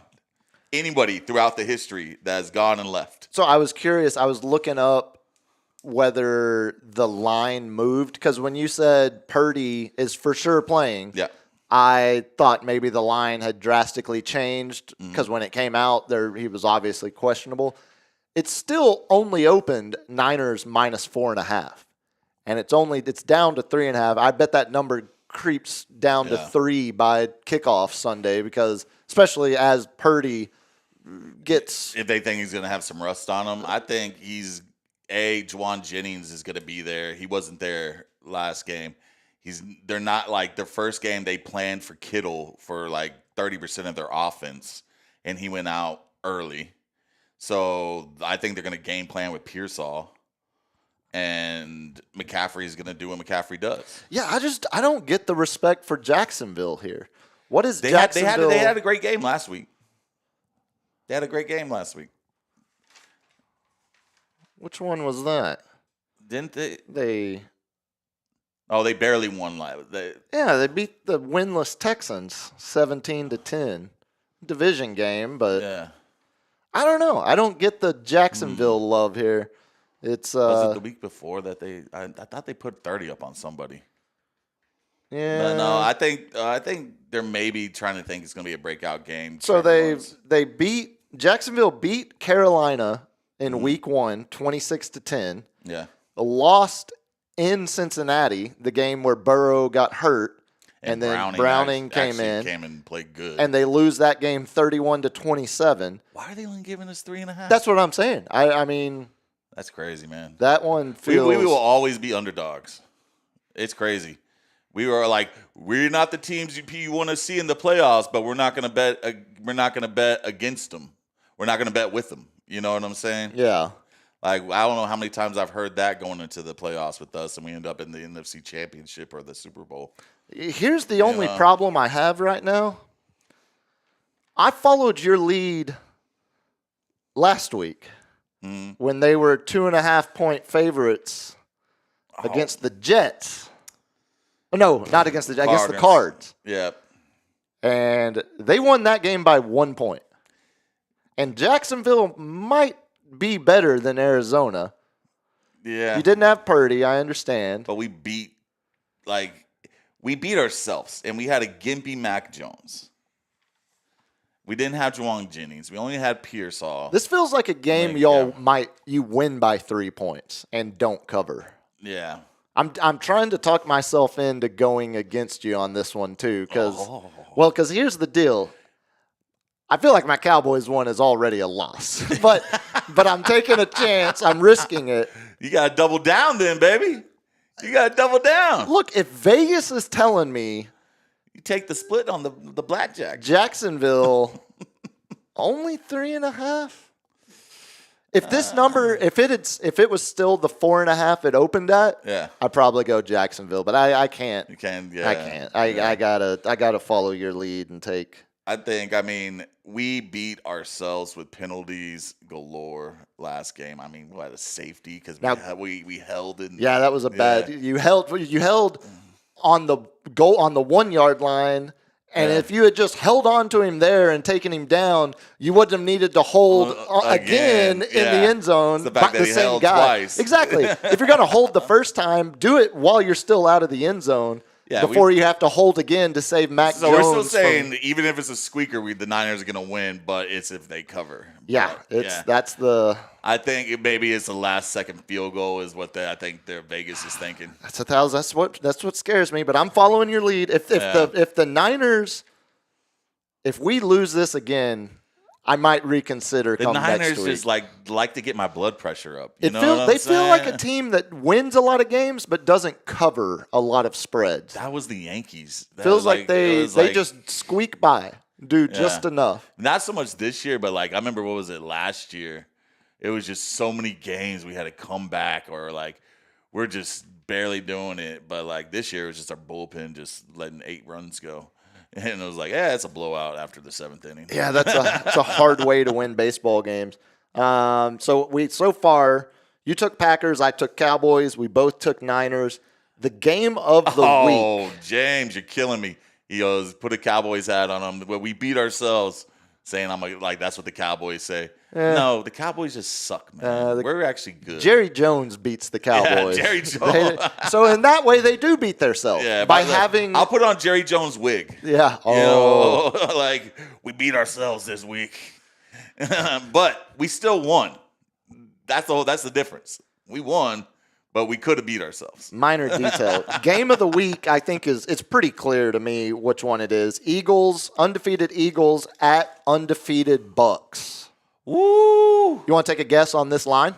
What's the home team? Because I know you haven't seen it unless you saw it somewhere else. Because I don't look at lines. And you don't look at the run sheet. Oh yeah, LG, did you get the run sheet today? Yeah, you didn't send it to me. I know. LG, you got it though, right? Oh yeah, I got it. You know what segment, what's coming up, what video to have ready, what we're gonna to talk about next. I like to not know what's coming up. Well, where Eagles is it at Tampa Bay. At Tampa. Take a guess. Tampa 1.5? No. No? They still got the Eagles winning? Dude, they're giving Baker Mayfield 3.5 points at home. Oh, brother. It is Eagles minus 3.5. That defense is good. Tampa's defense is not something to joke about. Tell me why Tampa isn't the second best team in the NFC so far. Oh, Baker's just he's loving that. You gave him hate juice. You gave Baker a field goal and a half. Some nightmare fuel. At home against a team that he's already going to be hyped to go up against. A potential statement, early season win. Eagles looked good last week. They finally opened things up. Second half of that game last week started Smith. Looking more like the Eagles that we know. Saquon still hasn't popped yet. Although Vita Vea is a hard person to try to, put up yards against, and that whole Tampa Bay defensive front. Now, I think Mike Evans might be out. Yeah, hamstring again. But poor guy. But Godwin, full participant. Full participant. Yeah. First game. And then you got the young buck, Ibuka. I saw. Again, don't go full Lou Dobbs. Don't go slow, because that's how you get yourself into trouble. I saw Mike Evans now at 7 straight seasons with a hamstring injury. Just brutal. And he still gets 1,000 yards. He still gets 1,000. It's even more impressive now. Yeah, man. What's up with the hammies, man? Do some yoga. I think when you're 6'5" and built like a tight end, but can run like a wide receiver. I get it, man. I'm 6'5". My hamstrings hurt. Yeah, but you and I aren't built like an O-lineman. Yeah, come on, though. I'm built like an offensive analyst up in the booth. Damn. I know. It's crazy. I want to. Should be a great game. I just want to hiccup pick the Bucks. But I'm thinking, why do they have them like it's a home game for them? If it makes any difference to you, it is a noon kickoff. No, because they're both East Coast teams. Yeah, doesn't matter a whole lot. Yeah, so it seems... It's also going to be the heat of the Tampa Bay weather. Kickoff right at noon. Baker's used to the heat. Oklahoma kid. Eagles might not. Texas kid. Eagles haven't traveled. Yeah. And Eagles are full healthy, though. Right? Or any key injuries? Off the top of my head, I don't think so, right? I can't think of any big ones. If there is, they still got apologize to LG and yeah. Schoening, Eagles fans. Yeah. Do you know if any injuries there, LG, or do you even keep up with your team? No, they've, outside of Zach Bond being questionable, there's not a whole lot. Jack Campbell, questionable. Oh, man, I went against the Eagles last week. Should have won. Or no, that's Jahad Campbell. Jack Campbell. Should have won. Detroit. I went against them. Should have won. And I'm going to go against them again. Oh, that's right. We should refresh. This was the block field goal to the big man running in a touchdown, screwing my points. And that game was in Philly. Yeah, that was at the Link. So the Eagles were 3.5-point favorites at home last week against the Rams, and now they're 3.5-point favorites on the road against Tampa. Vegas loves LA a lot more than they love Tampa. That's something to think about. I don't know. As Brett Musburger would say, some folks out there in the desert might have something to say about that. Yeah, they definitely have some West Coast bias, it seems like. Kind of seems like it. It feels like massive disrespect to Tampa. And I think Baker's going to eat that up. What quarterback thrives more? I'm at home and you're not giving me the 3. Like, you're basically saying I'm a 6.5-point dog. On a neutral. On a neutral field. Like, they're going to beat me by a touchdown. Yeah, I don't see that one. But they did the tush push as many times as how many times they do it last week? They didn't shy away from it. No, again, they didn't get flagged for anything while other teams did. As they clearly shown in replays, the guard shooting off early. Yeah, and I saw a bunch of people rushing to be like, well, everything looks like a penalty when it's in slow motion. It's like, no. You can tell that's a penalty. You can tell they're firing early, real time. Yeah. Like the slow motion just makes it even worse. It's like a 3.5. Philly minus 3.5. It's like a teenage kid at a swimsuit contest. I'm going Tampa. I think you got to. Going Tampa. I want some Baker, Taking the points. Give me some Baker, dude. Like, it's not like Philly's defense has been all that good. No, and, man, again, I just don't think the Eagles aren't good enough to be more than a field goal favorite on the road this early in the season. No. They haven't had any signature wins. They barely beat the Cowboys. They should have lost against the Rams. Who was the week 2 matchup? I think I've got it right here. It was That was the Super Bowl rematch. The Super Bowl. They beat the Chiefs. They barely beat 20-17. Yeah, they barely beat the Chiefs. So, like, where's the blowouts? No. No. In fact, have they not all been one-score games? Yeah.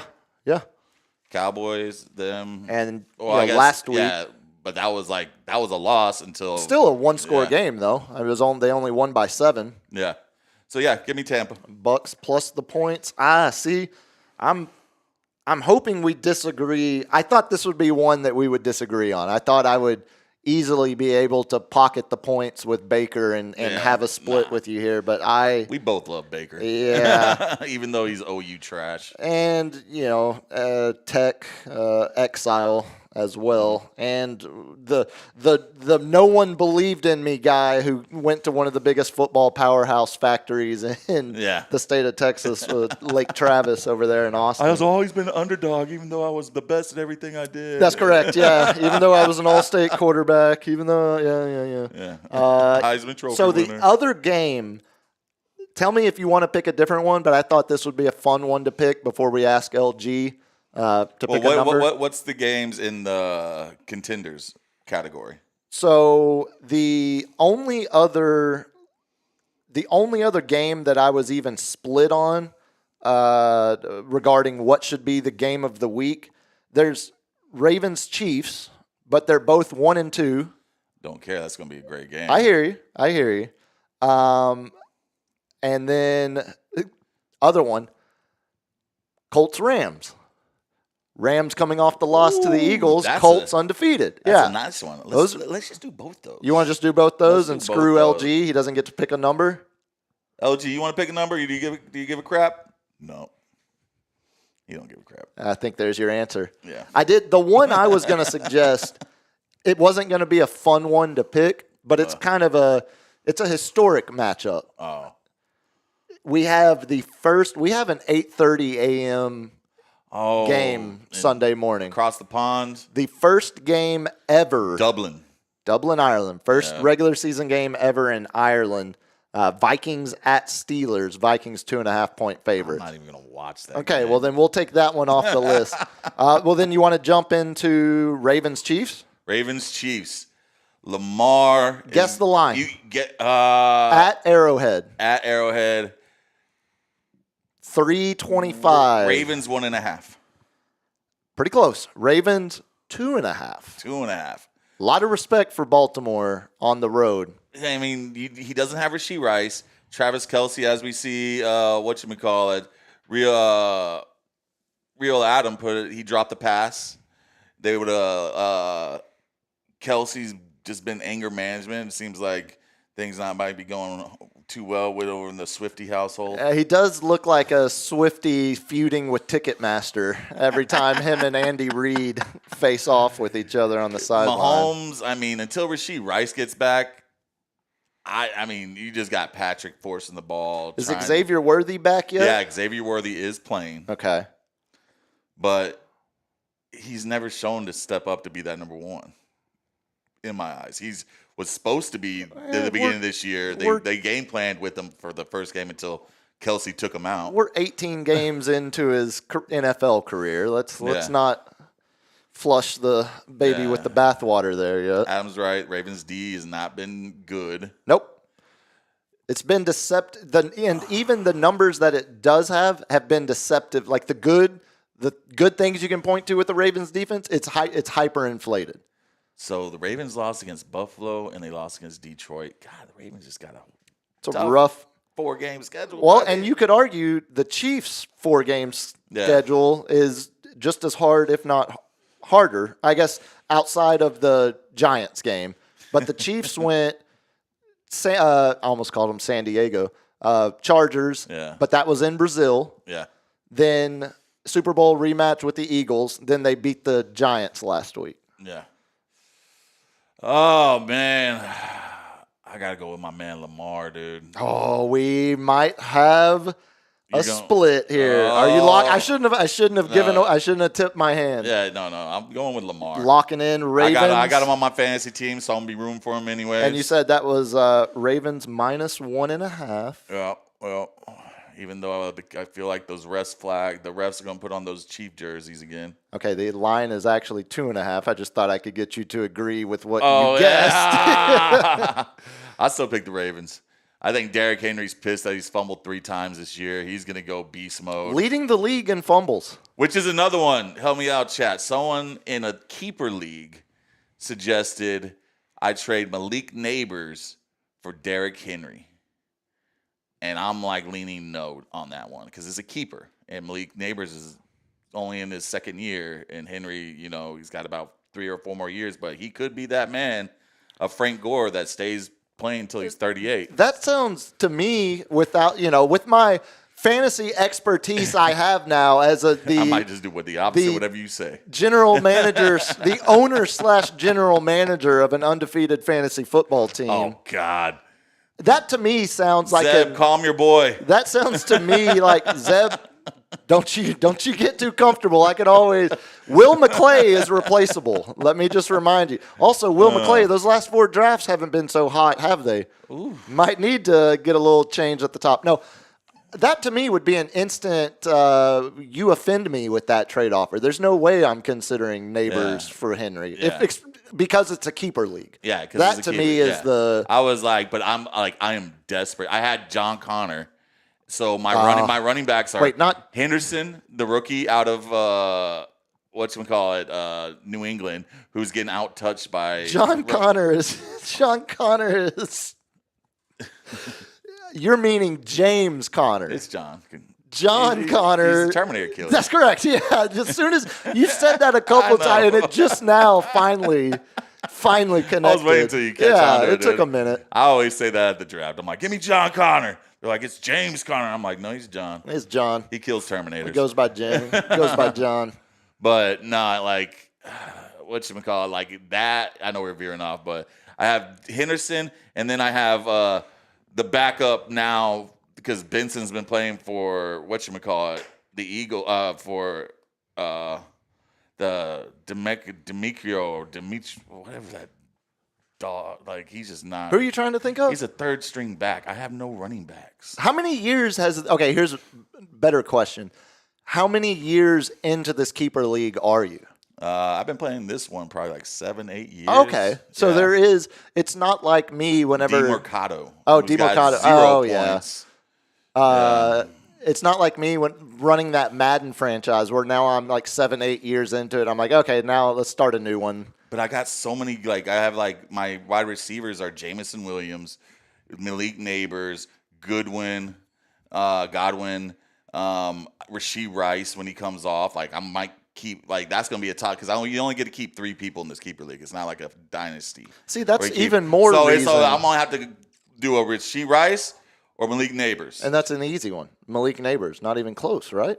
You got one of the best quarterbacks to ever do it. Jackson Dart? No. Oh.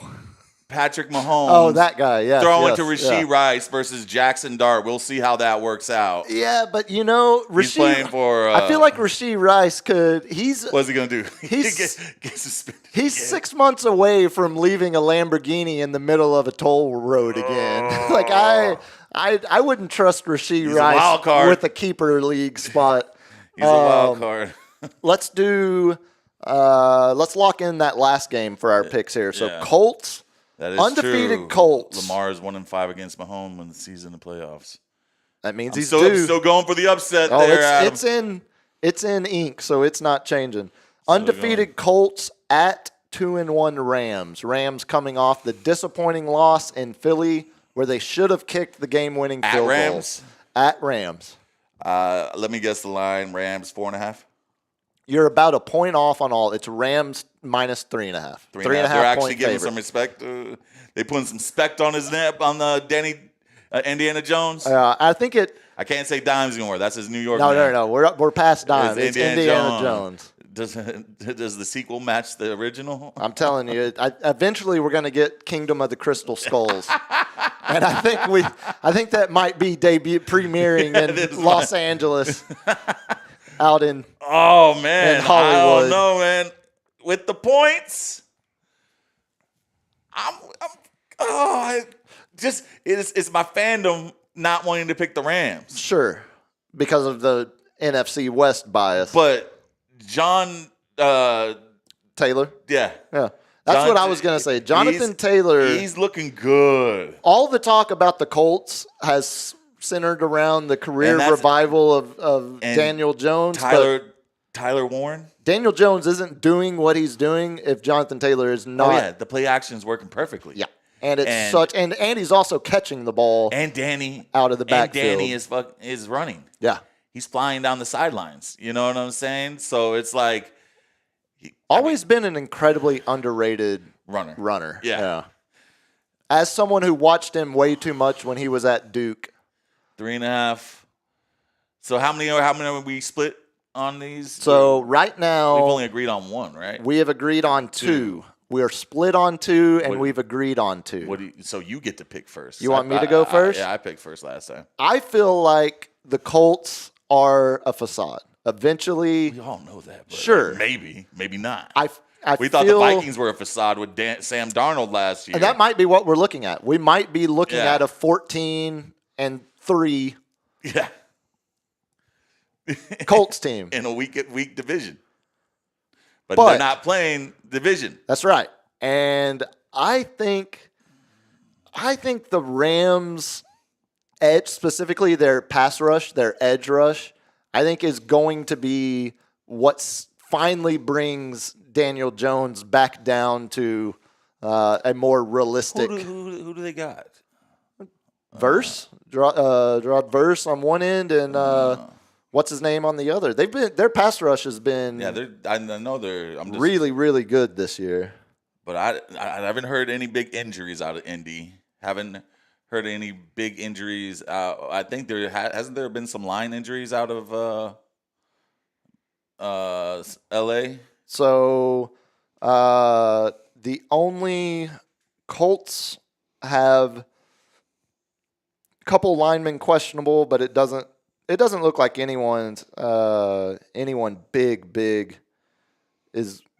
Here's my thing with the Rams. Gonna miss. The Rams, like, besides the Eagles game where like they score, the Titans, they barely beat the Texans. You know, are they starting to get in the flow with Puka and Devontae Adams has been eating? He's listed as questionable, by the way, but I think he is playing. Yeah, he's probably gonna play. Yeah. Oh, Marvin Harrison Jr. with the touchdown. Yeah, that's better than quitting on the route like he did in the first half. Yeah. Garbage touchdown. I don't think the Colts are going to be able to run against one of my favorite named football players ever. South Carolina high school kid, ended up at the University of Texas, Mr. Poona Ford.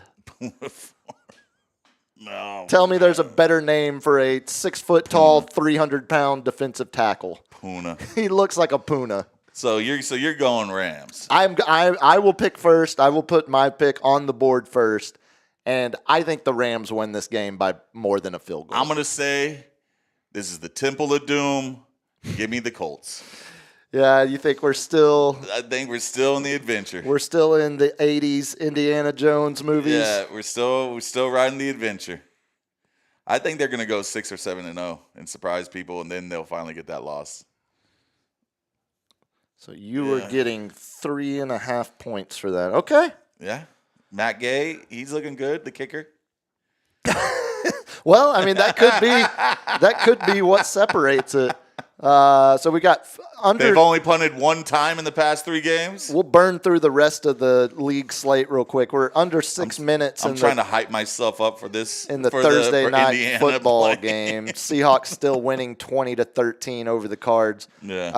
Jaden Daniels still unsure whether he's going to play for Washington. They travel to Atlanta. 2-1 Commanders versus the 1-2 Falcons. Falcons coming off an absolute bottoming out embarrassment, 30-0 loss to Carolina. Man, they got to get right, man. They got Bijan, one of the best in the game. Drake London, if Mariota's still starting for Washington, maybe it is an opportunity for Atlanta to get right. Everything's I think Jane Daniels still limited at practice. Yeah, I haven't. It still feels like it's truly a game time decision. Yeah. We mentioned the Dublin game, Vikings-Steelers. That's 8:30 Sunday morning on NFL Network. I think Steelers take that one. Yeah. I don't know. Addison, I have zero faith. I think the Vikings with Carson Wentz might. It's a Minnesota kid. It's a hell of a homecoming if he can. I don't trust. He's a redhead in Dublin. Look, as someone the age of Aaron Rodgers, traveling 8 hours on an airplane is not good on an old man's body. That man had a hyperbolic chamber in that flight. I think I'm going Vikings there. Saints at Bills, that's a no-brainer. Yeah. 0-3 versus 3-0. Of course, Saints are going to win it. Browns at Lions is now right. Exactly, that's how the NFL works.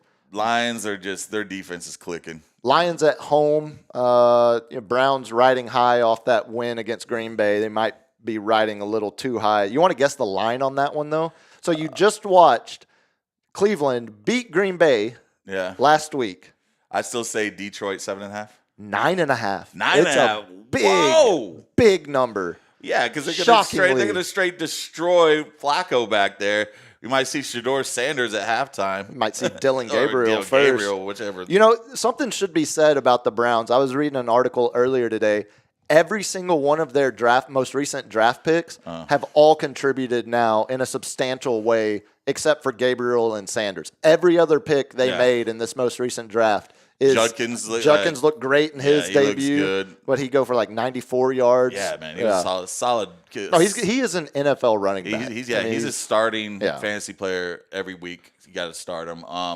But Jerry Jeudy yet to go off, do anything. Again, he is Joe Flacco is your quarterback. But Flacco and him had connection at the end of last year. The last 6 games, Jeudy decided some championships. Oh, for fantasy, yeah. I think maybe the difference between 39-year-old Flacco and 40-year-old Flacco might be significant. Panthers at Patriots. Who cares about that one? Patriots. Yeah, I mean it's a big number. You saw the Panthers beat the Eagles by 30 last week.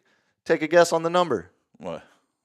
Oh, wait. Panthers at Pats. Panthers at Pats. Pats 4.5? 5.5. 5.5. Still higher than I would have guessed. Yeah. Undefeated Chargers at winless Giants. Jackson Dart making his first NFL career start. Jackson throws a pretty ball. He's like, I feel like I haven't heard good things about a quarterback since Herbert was a rookie. Oh, let's not get crazy. Jackson Dart was a upper average SEC. I mean, did you see him during the preseason? Yeah, again, like when he's going against lit up those stat lines. When he's going against guys that are working in call centers now. I think him with the LSU kid and the neighbors. And he's got Scattaboo out there scatting around. Which have you seen him? Like he yells around the locker room. Wheels off. Yeah. Again, a guy. I think a baseball team needs a guy like Scattaboo. Yeah. I don't know if an NFL team necessarily appreciates that nearly as much. I don't think there's. I think the Chargers are good, and I think the Giants are just waiting to be able to fire Daboll. They finally hit Jackson Smith and Jigba. Yeah, on a deep route. Oh, it was a double move. Yeah, if they can get a score here, this game's over. Yeah. This is an interesting one because a lot of people, these survival pools. Yeah. A lot of people were going Chargers over the Giants. Yeah. Undefeated Chargers, winless Giants, Jackson Dart. Granted, it's a West Coast team traveling to East Coast to New York. And it's a noon kickoff, so it's the early window. And you always got it's always that kid the rookie first game rookie. Yeah, luck, the bump. It's either gonna be probably really good or really bad. Yeah. But the other game that a lot of people are looking at for survival pools, the winless Titans at the winless Texans. Oh, buddy. Someone's got either Cam Ward is getting his first NFL win. Someone's got to suck to a win. The Texans aren't out of this division with an 0-3 start. Unless we assume that Indianapolis really does become the Minnesota Skull. Last year. Yeah, again, I think we're going to get... Until we get to the Crystal Skull, that might be next year. I think we're going to get the Dial of Destiny at some point. feels like the Texans get their first win of the season. Yeah. But if I was in a survival pool, I would have. But you got Cam Ward. He's thirsty. It wouldn't be good picking an 0-3 team in a survival pool. But what was it? That kid, man, I like. If you're ever going to do it. He was. Also, the Titans, rumors are Simmons might be on his way out, the defensive lineman as well. What was it? The kid, the rookie out of Tennessee. Out of Tennessee. He has a real weird name, too. That starts with like an E. Elephantitis. Anyway, the rookie out of him. I am Manor. Ayo Manor. Yes. Okay, yeah. He's looking like he's becoming the number one over Ridley. That's not that shocking to me. It feels that whole team is. I think Titans might upset him. I think. See, that's like it's. I wouldn't feel good about taking the Texans in a survival pool. I think the Texans are gonna go 0-4. Lastly, only other game from Sunday we haven't talked about: Bears at Raiders. Who cares? Raiders are 1.5-point favorites there, and then Monday, Bears. Monday we get a doubleheader. Which is why we're doing shows on Tuesday nights now. Yeah, Monday doubleheaders. I love them. Now, granted, they're not that great of games. It's Jets at Dolphins, both winless, and then the Burrowless Bengals. Did I say it right? Yes, a little bit right. It was a little better. It was a little. If I go Burrowless Bengals first. Bengals. It's Bengals. Just let me say Bengals. It's Bengals. You can say it however you want. Bing, man. bing, bing, bing, bing, bing, bing, It's bing, like bing. you like the bees, knees, Bengals. Hey, I like to talk like a transatlantic announcer. See, the Cincinnati Bengals traveling. Exactly. Traveling to the Mile High City to face those raging Denver Broncos. 1-2 Broncos. Broncos team that has high expectations after last year. But the chart we were talking about, the EPA PFF chart, Bo Nix second to last, I believe. Yeah, he is awful. He's been awful. Yeah, and I think this might be a game to get right. Oh, a missed field goal by Seattle, and they're only down by a touchdown with 3 minutes left. Keeps Arizona in it. Maybe we'll have an end. Maybe we'll have my tie here. Maybe we'll have my tie that I want. Well, that would definitely not happen before we sign off because we're not going another hour. Yeah, but I might go with the Bengals. 7.5-point dogs. This feels like, I mean, it's Jake Browning. Jamar Chase had nothing last. Yeah, I know. It seems my number one pick. Yeah, my number one pick. Actually, Zeb's number one pick. Zeb, you've got some answers. You have some explaining to do. Why did you pick a guy that wasn't going to have his franchise quarterback available? Well, my number one pick's got high ankle sprain, so. Suck it. Yeah, but he's still got a healthy Dak, who's number 2 in the EPA PFF. Yeah. Throw that little mark. There's the NFL schedule. Quickly, I do want to mention a couple college football games. UTSA is on bye. LG, we'll scrap that trailer audio. He talked about how he has spoken to the team, spoken to the administration about the Oklahoma State job because clearly his name has. He's been spoken to about the Oklahoma State job, one would think. And he continues to say, look, my track record shows this is where I want to be. I signed an extension. I've got a big buyout for a reason because I don't want to use it. Hey, trailer, you're not going to have to deal with all the construction in Stillwater, man. It's a beautiful city. Y'all should go get G.J. Kinney. Piss off all the Texas State fans. Go get Tulsa record-setting. On trailer. University of coin flip. You'd rather have trailer than Kenny? Yeah, I want trailer. Yeah, I don't blame you there. Although I think honestly, if you get either one of those two guys, it's gonna be a win. You're solid. That's a great hire. But if it's Eric Morris at North Texas, well, I think both Texas State and North Texas they're gonna leapfrog to a better thing. Like if there's a stepping stone. Everything trailer says, and granted, I don't think as soon as you start to say, well, he's not like your average college football coach. At the end of the day, he's still a college. Believe it at your own risk.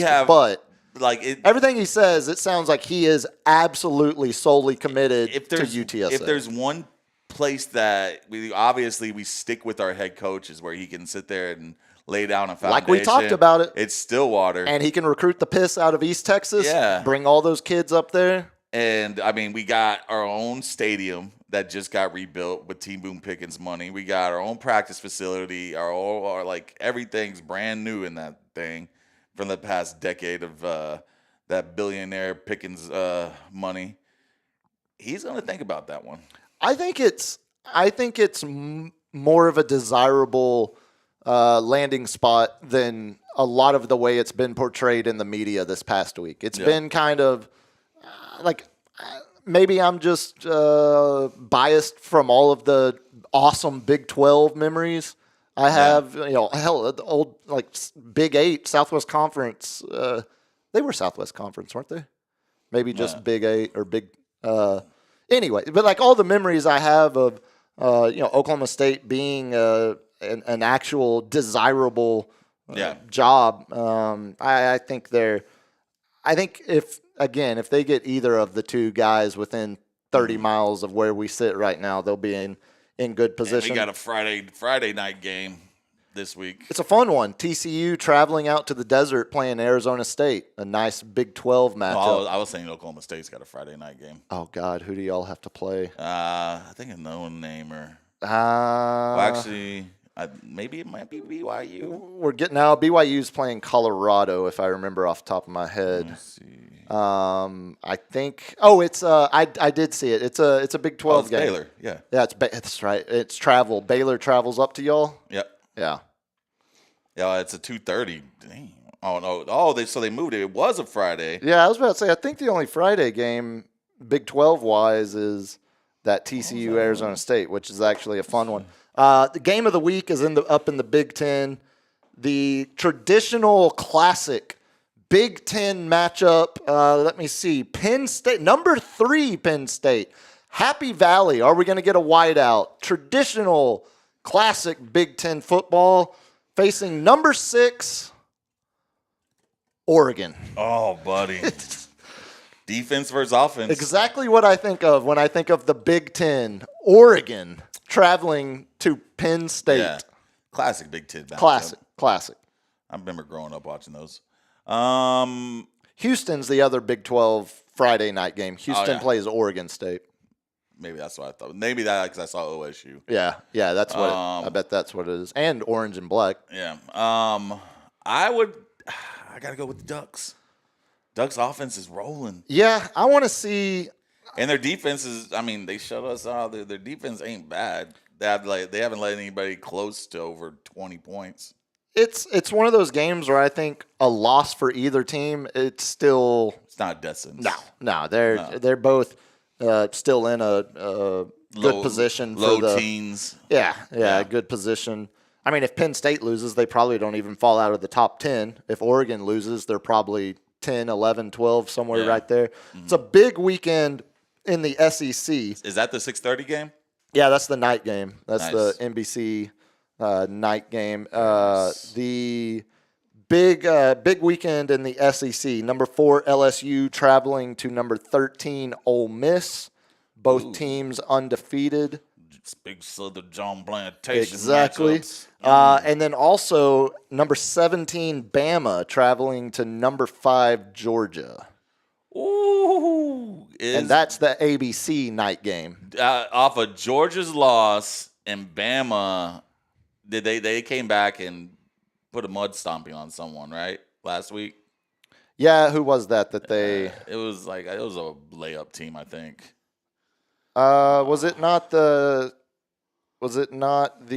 Oh, it was. Oh, yeah, it was Wisconsin. Yeah, that was 2 weeks ago. When yeah. So Bama. So Bama's got the rest. Lost to Florida State, who's now a top 10 team. Spanked Louisiana Monroe, and then spanked Wisconsin. Yeah. So, man, it should be a good game. Georgia might be out if they lose. Georgia's still undefeated. We're so early. I thought Georgia lost. No, they snuck it out. They had That late touchdown over the shoulder. The kid missed the kick. Right. That was the Tennessee game. Yeah. Tennessee should have beat them in regulation, loses in overtime. Speaking of Tennessee, another interesting game in the SEC, that one-loss Tennessee team who should have beaten Georgia travels to Starkville playing Mississippi State. Mississippi State's undefeated. Now, they haven't played anybody except for Arizona State, that's Arizona State's only loss. Yeah. It'll be interesting to see how Tennessee bounces back there. I think they win. It's a 7.5-point spread. I think they win. We'll see if they cover. Yeah. And then lastly, in the SEC, the other big notable game, Auburn traveling to College Station. 3-1 Auburn. Auburn lost to OU last week. But we talked about that on Tuesday. That game could have gone the other way easily if a couple plays had been correctly officiated. Traveling to College Station, playing undefeated number 9 ranked Texas A&M. Be a good. Mike Elko got the signature win in South Bend against Notre Dame. This is going to be another test. Now you got to bounce back. Now it's conference play. Now it's Auburn. Auburn has NFL defensive linemen. Auburn has first-round edge rush talent. Now will be a big response game, big conference response. Is that the 2:30 game or what? Yes, exactly. Okay. That is the 2:30 game. Yeah, that's outside of that. The only other thing, did you see any of the Texas playing this week? Texas on bye. They're on bye. Okay. They travel to the Swamp next week. Only other thing I was going to say, college football wise. Did you see the SEC solidified their permanent rivalries? Permanent. It's only 4. They're doing it in 4-year cycles. So they're having, each team has 3 annual guaranteed rivalry games, and they're going to switch it every 4 years. Every 4 years, they're taking it under consideration. They're not necessarily going to switch it. So like it's been like a 2-year thing where it's like you play at ours and we play at yours, like Texas and Ohio State. So it's weird now because the SEC added a 9th conference game. They're going up to 9 conference games instead of 8. And the way they're trying to weight the schedule where no one is getting screwed strength of schedule wise. Yeah. So they're rotating all opponents against each other. But in the SEC, where tradition is so rich, like you can't rotate Alabama, Auburn. No, you gotta have. Can't rotate Florida, Georgia. Man. Can't rotate Texas, OU now. Can't rotate Texas A&M now. Can't you get so like it's so they're gonna create. So they're gonna try to create. They've created pods that now each team has a secure. But here's the problem: like Texas secured rivals are Oklahoma, A&M, and Arkansas. It's great for the viewer because those are all traditional Southwest Conference rivalries that date back decades. That used to be Big 12s and stuff. But also, those are 3 teams that want to beat the hell out of each other every time they play. Yeah. Like the other teams, you might have 1 or 2 out of the 3 guaranteed games that actually have true hostilities amongst the team. Cardinals at the 7. Oh, are we about to actually get a minute left? Marvin Harris Jr. with a nice catch. Oh, having a bounce back. First and goal, 50 seconds left. Cardinals have 1 timeout. Sam Darnold is no number 1 on a PFF crap list that you have. I mean, dude, he led a team to 14 wins last year. Not this year.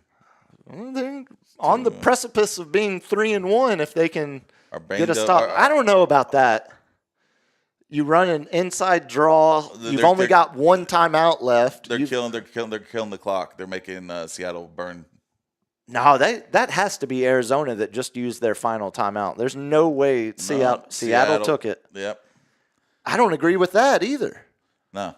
Force their hand. If they want to get cute and hand the ball off inside the 10. Yeah, it's only to tie the game. Exactly. You're not, unless they go for 2 in front of a home crowd. Maybe that's what they're thinking because like they don't want to sit there and against the home crowd. They don't want to sit there and do the overtime. Potentially, yeah. I don't know. It feels like it feels like they might be. I think that was outsmarting it. The Cardinals outsmarted themselves, and then the Seahawks bailed them out by outsmarting themselves. Yeah. I don't like the play call. I did like DeMarcado in there to give me like get you a little half point, a shave of a point. Yeah. Hey, we'll see. He's still in there. They're still thinking. We'll see if we can see how this ends. There you go. Oh, there you go. Get in the end zone. Get in it. Okay. Hold on. I got 6 points. We can't do play-by-play. Oh, was that Mercado? Oh, nice. TCU kid. Buddy. DeMarcado. Yeah, buddy. He was part of that TCU team that made the national championship for the. Hey. Yeah. You're twisting the knife right now. Why? I lost Gundy. I lost Bosa. Yeah. You want to bring up old. You want to bring up old the poke chokes.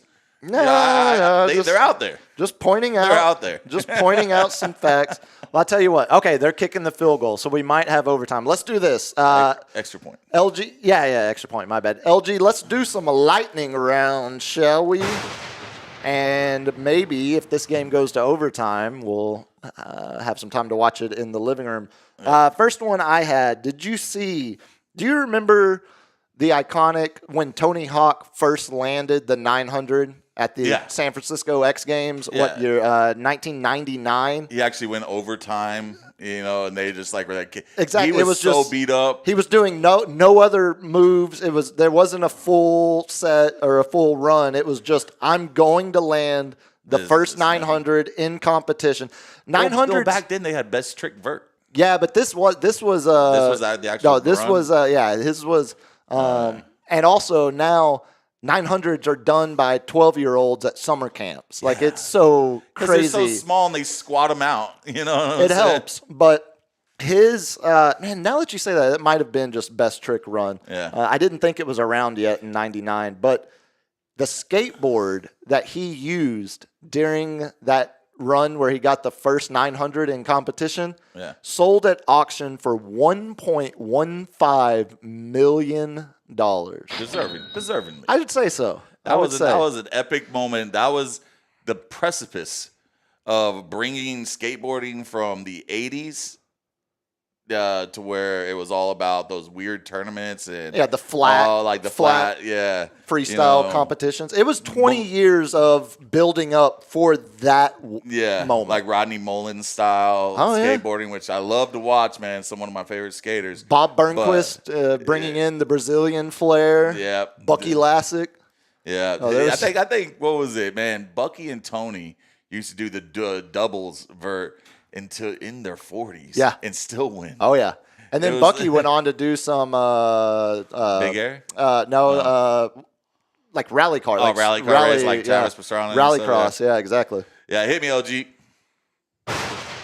Christian McCaffrey has 77 touches, are the most through 3 games since Derrick Henry had 92 in 2021. Oh. It's the most ever for a 49ers player through 3 games. The previous was 75, Frank Gore, 2006. And how much does that concern you? It concerns me a lot. Yeah, that is. We need our receivers back, man. Like, that's Derrick Henry 4 years ago. Yeah. The most recent someone had that many touches.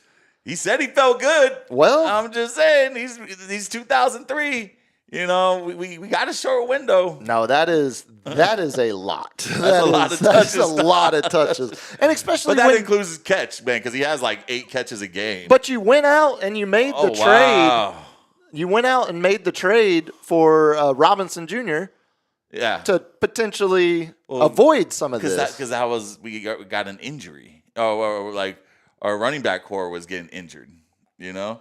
Yeah. So, but I would think you should. You could probably use him. You could probably utilize him a little more to spare McCaffrey. Yeah. Hit me, LG.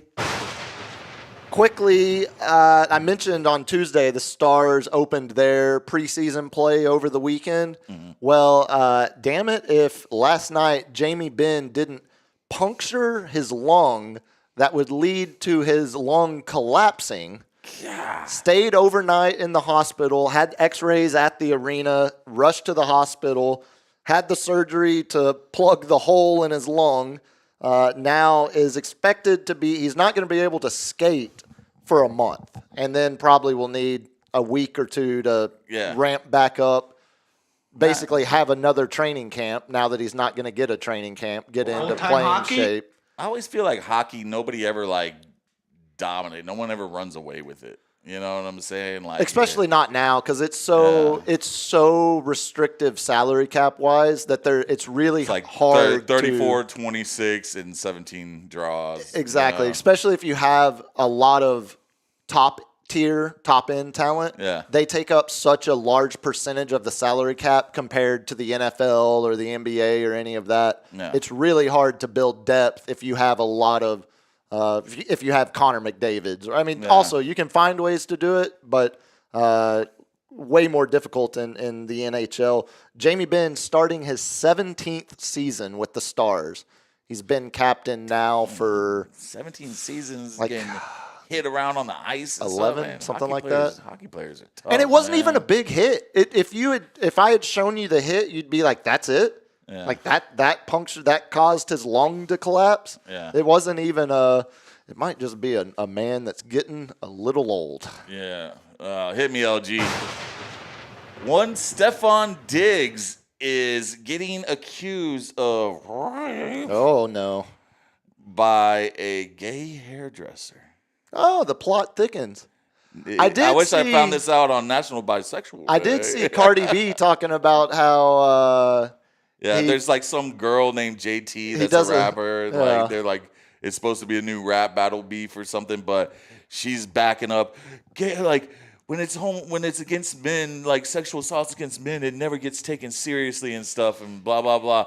But they're accusing one Stephon Diggs of being homosexual. Yeah, well, not that there's anything wrong with that. There's nothing wrong with that. I'll wait and see if this actually makes it to a court date or charges are actually filed before I rush to any kind of legal judgment, not personal judgment at all. Oh, look at this. We got a Are we going to have a game? We have a final kick. Potential. Where are we at? What's it going to be? Like a 58, 57 It looks like it's yarder? doable the way, whatchamacallit, Kyler Murray's looking right there. Well, and the way Seattle, the play before, handed the ball off to set up the hash mark they wanted and get a couple more yards. I think it might be a 50.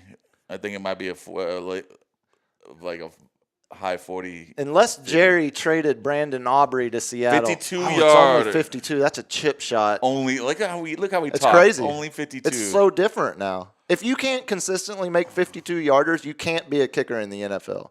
You've got to make 8 out of 10 at 52 yards. And he missed one just a second ago. Well, that's gonna go through. Yep, that's Seattle good. wins. Well, they made it a little more difficult than it should have been, but that's probably the deserving outcome. D. Mercado got a touchdown. LG, hit me one more time. I got something here.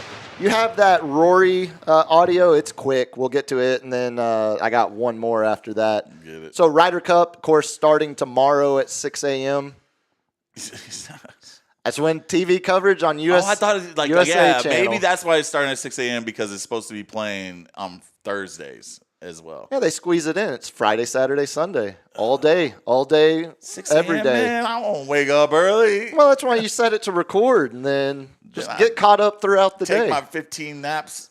So the best part of the Ryder Cup is, one, the fact that the golfers – it's the only international competition, except maybe the Olympics now, that they all play in it.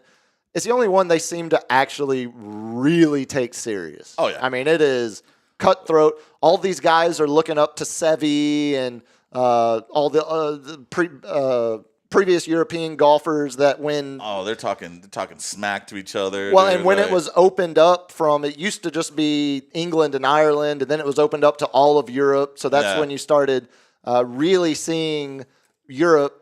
It's when you started to see the Ryder Cup get competitive. And along with that, the best part of it is the crowds. And the fact that they actually talk mad to the golfers. And the golfers, for their part, take it and play along, and they definitely stare him down when they do something good. There's like 1,000%. Hey, drunk golfer dude, bro. Ryder Cup is what golf should just be at all times, if you asked me. I want to see that all the time. Have you been to Waste Management? Yes. The waste management's great. Yeah. Because they're all for it. They're for the hole in one. They're not sitting there talking crap. But have you been out to the TPC Valero? here? Yeah. We go every year. All the golfer bros and stuff who sits there and just act like their crap doesn't stink. That's what I'm saying. Golf would be much more popular if they treated it like every other sport and let the fans actually be fans, like they do at the Ryder Cup.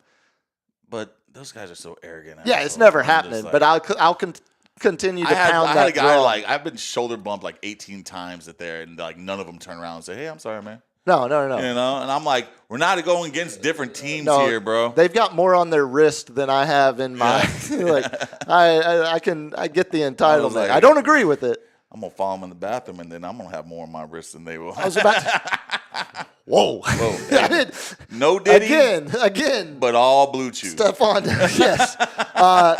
We got our first trash talking moment that went a little bit viral earlier. This was Rory. This is a good line from the fan. Yeah. You don't need a button to choke, Rory. Thank you. All the golfers.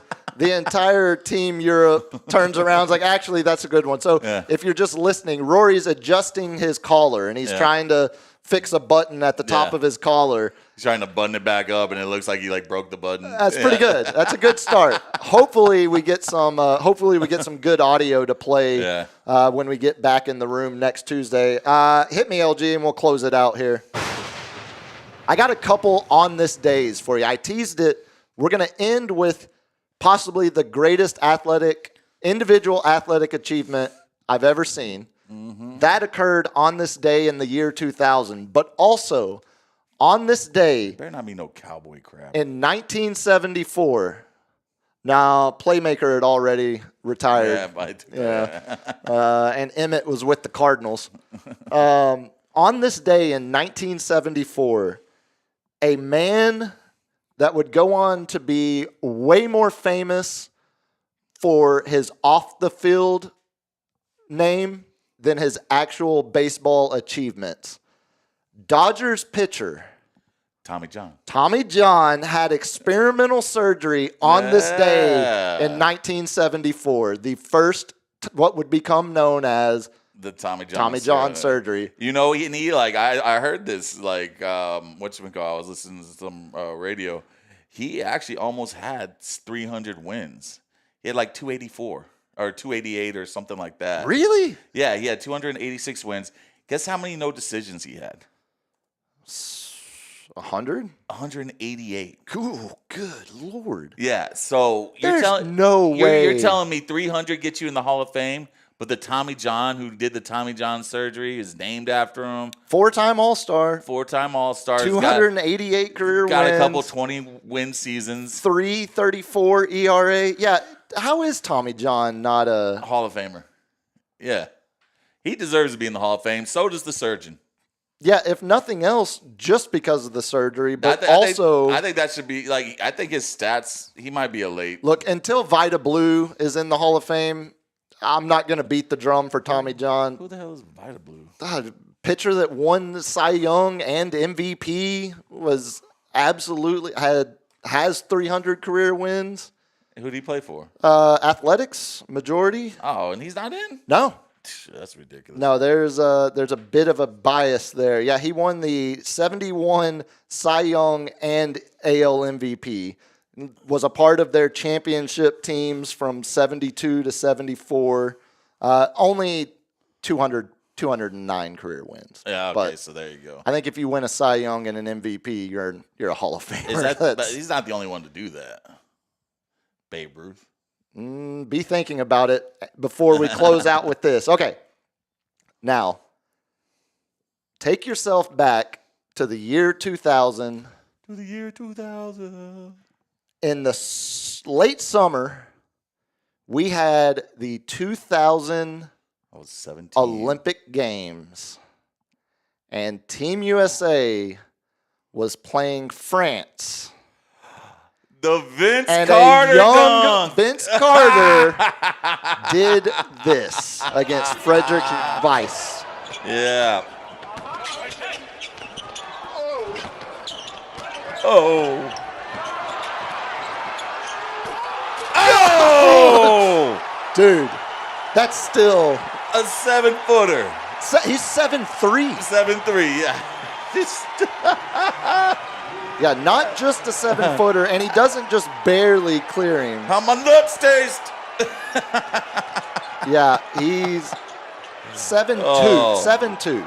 The best, in my opinion, the best dunker in the game.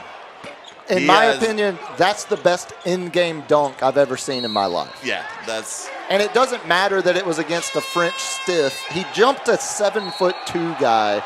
Also, I forgot Vin Baker was on this Team USA team. Vin Baker. And you'll see when Vince swings his fist, he almost knocks KG out cold. Yeah. Oh, KG with that trash talk. Again, oh, buddy. I know that's high tease to say it's one of the greatest athletic achievements, but dude, like no one's ever. I haven't seen anybody else do it. That's pretty good. Like unless you want to sit there and hey, stay right there and let me push off your head, even though he kind of pushed off his head, but that's in game. It's in game. It's not a dunk contest, and he kind of pushed his head a little to the side. Yeah, he's and like, not you don't want all this leverage juice on it to jump over him. He's like, you want all this juice on you? Yeah, exactly. Yeah, that's a great. As I can see now that I have a monitor, I can see. Yeah, because so he's sitting there trying to take the charge, and it's just like, bro. Yeah, no, you're gonna get a mouthful of package. He's sitting there like a 7'2" Frenchman who has no choice but to take it because he's not getting out of the way. That Frenchman had to take all that, Richard. Oh, on that note, I appreciate you've done. We have. Maybe the show is better when I don't send you the run sheet because you don't feel the need to use that damn profanity, that dang profanity. Cap, tell. I followed you on X, by the way, and you haven't followed me back. I barely tell the people how they can get a hold of you. The Captain's Chair 210 on X and Instagram. You want to get a hold of me on X at Biggest Puma, on Instagram, biggest.puma. LG, how can the people get a hold? Or when's the next show, I mean? Tomorrow night. Tomorrow night, LG's house. Also, almost died. Hopefully that doesn't happen tomorrow when I'm filling in for Uncle Andy. Yeah, 4 to 7 on Ticket 760, back in the mothership out there. Y'all listen to that and then enjoy the football this weekend. We'll be back Tuesday night to recap it all. Till then, y'all be good. Peace. Peace.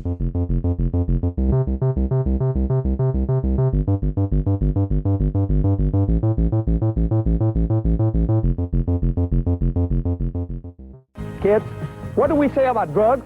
Only thugs use drugs. Say no to drugs. Yeah!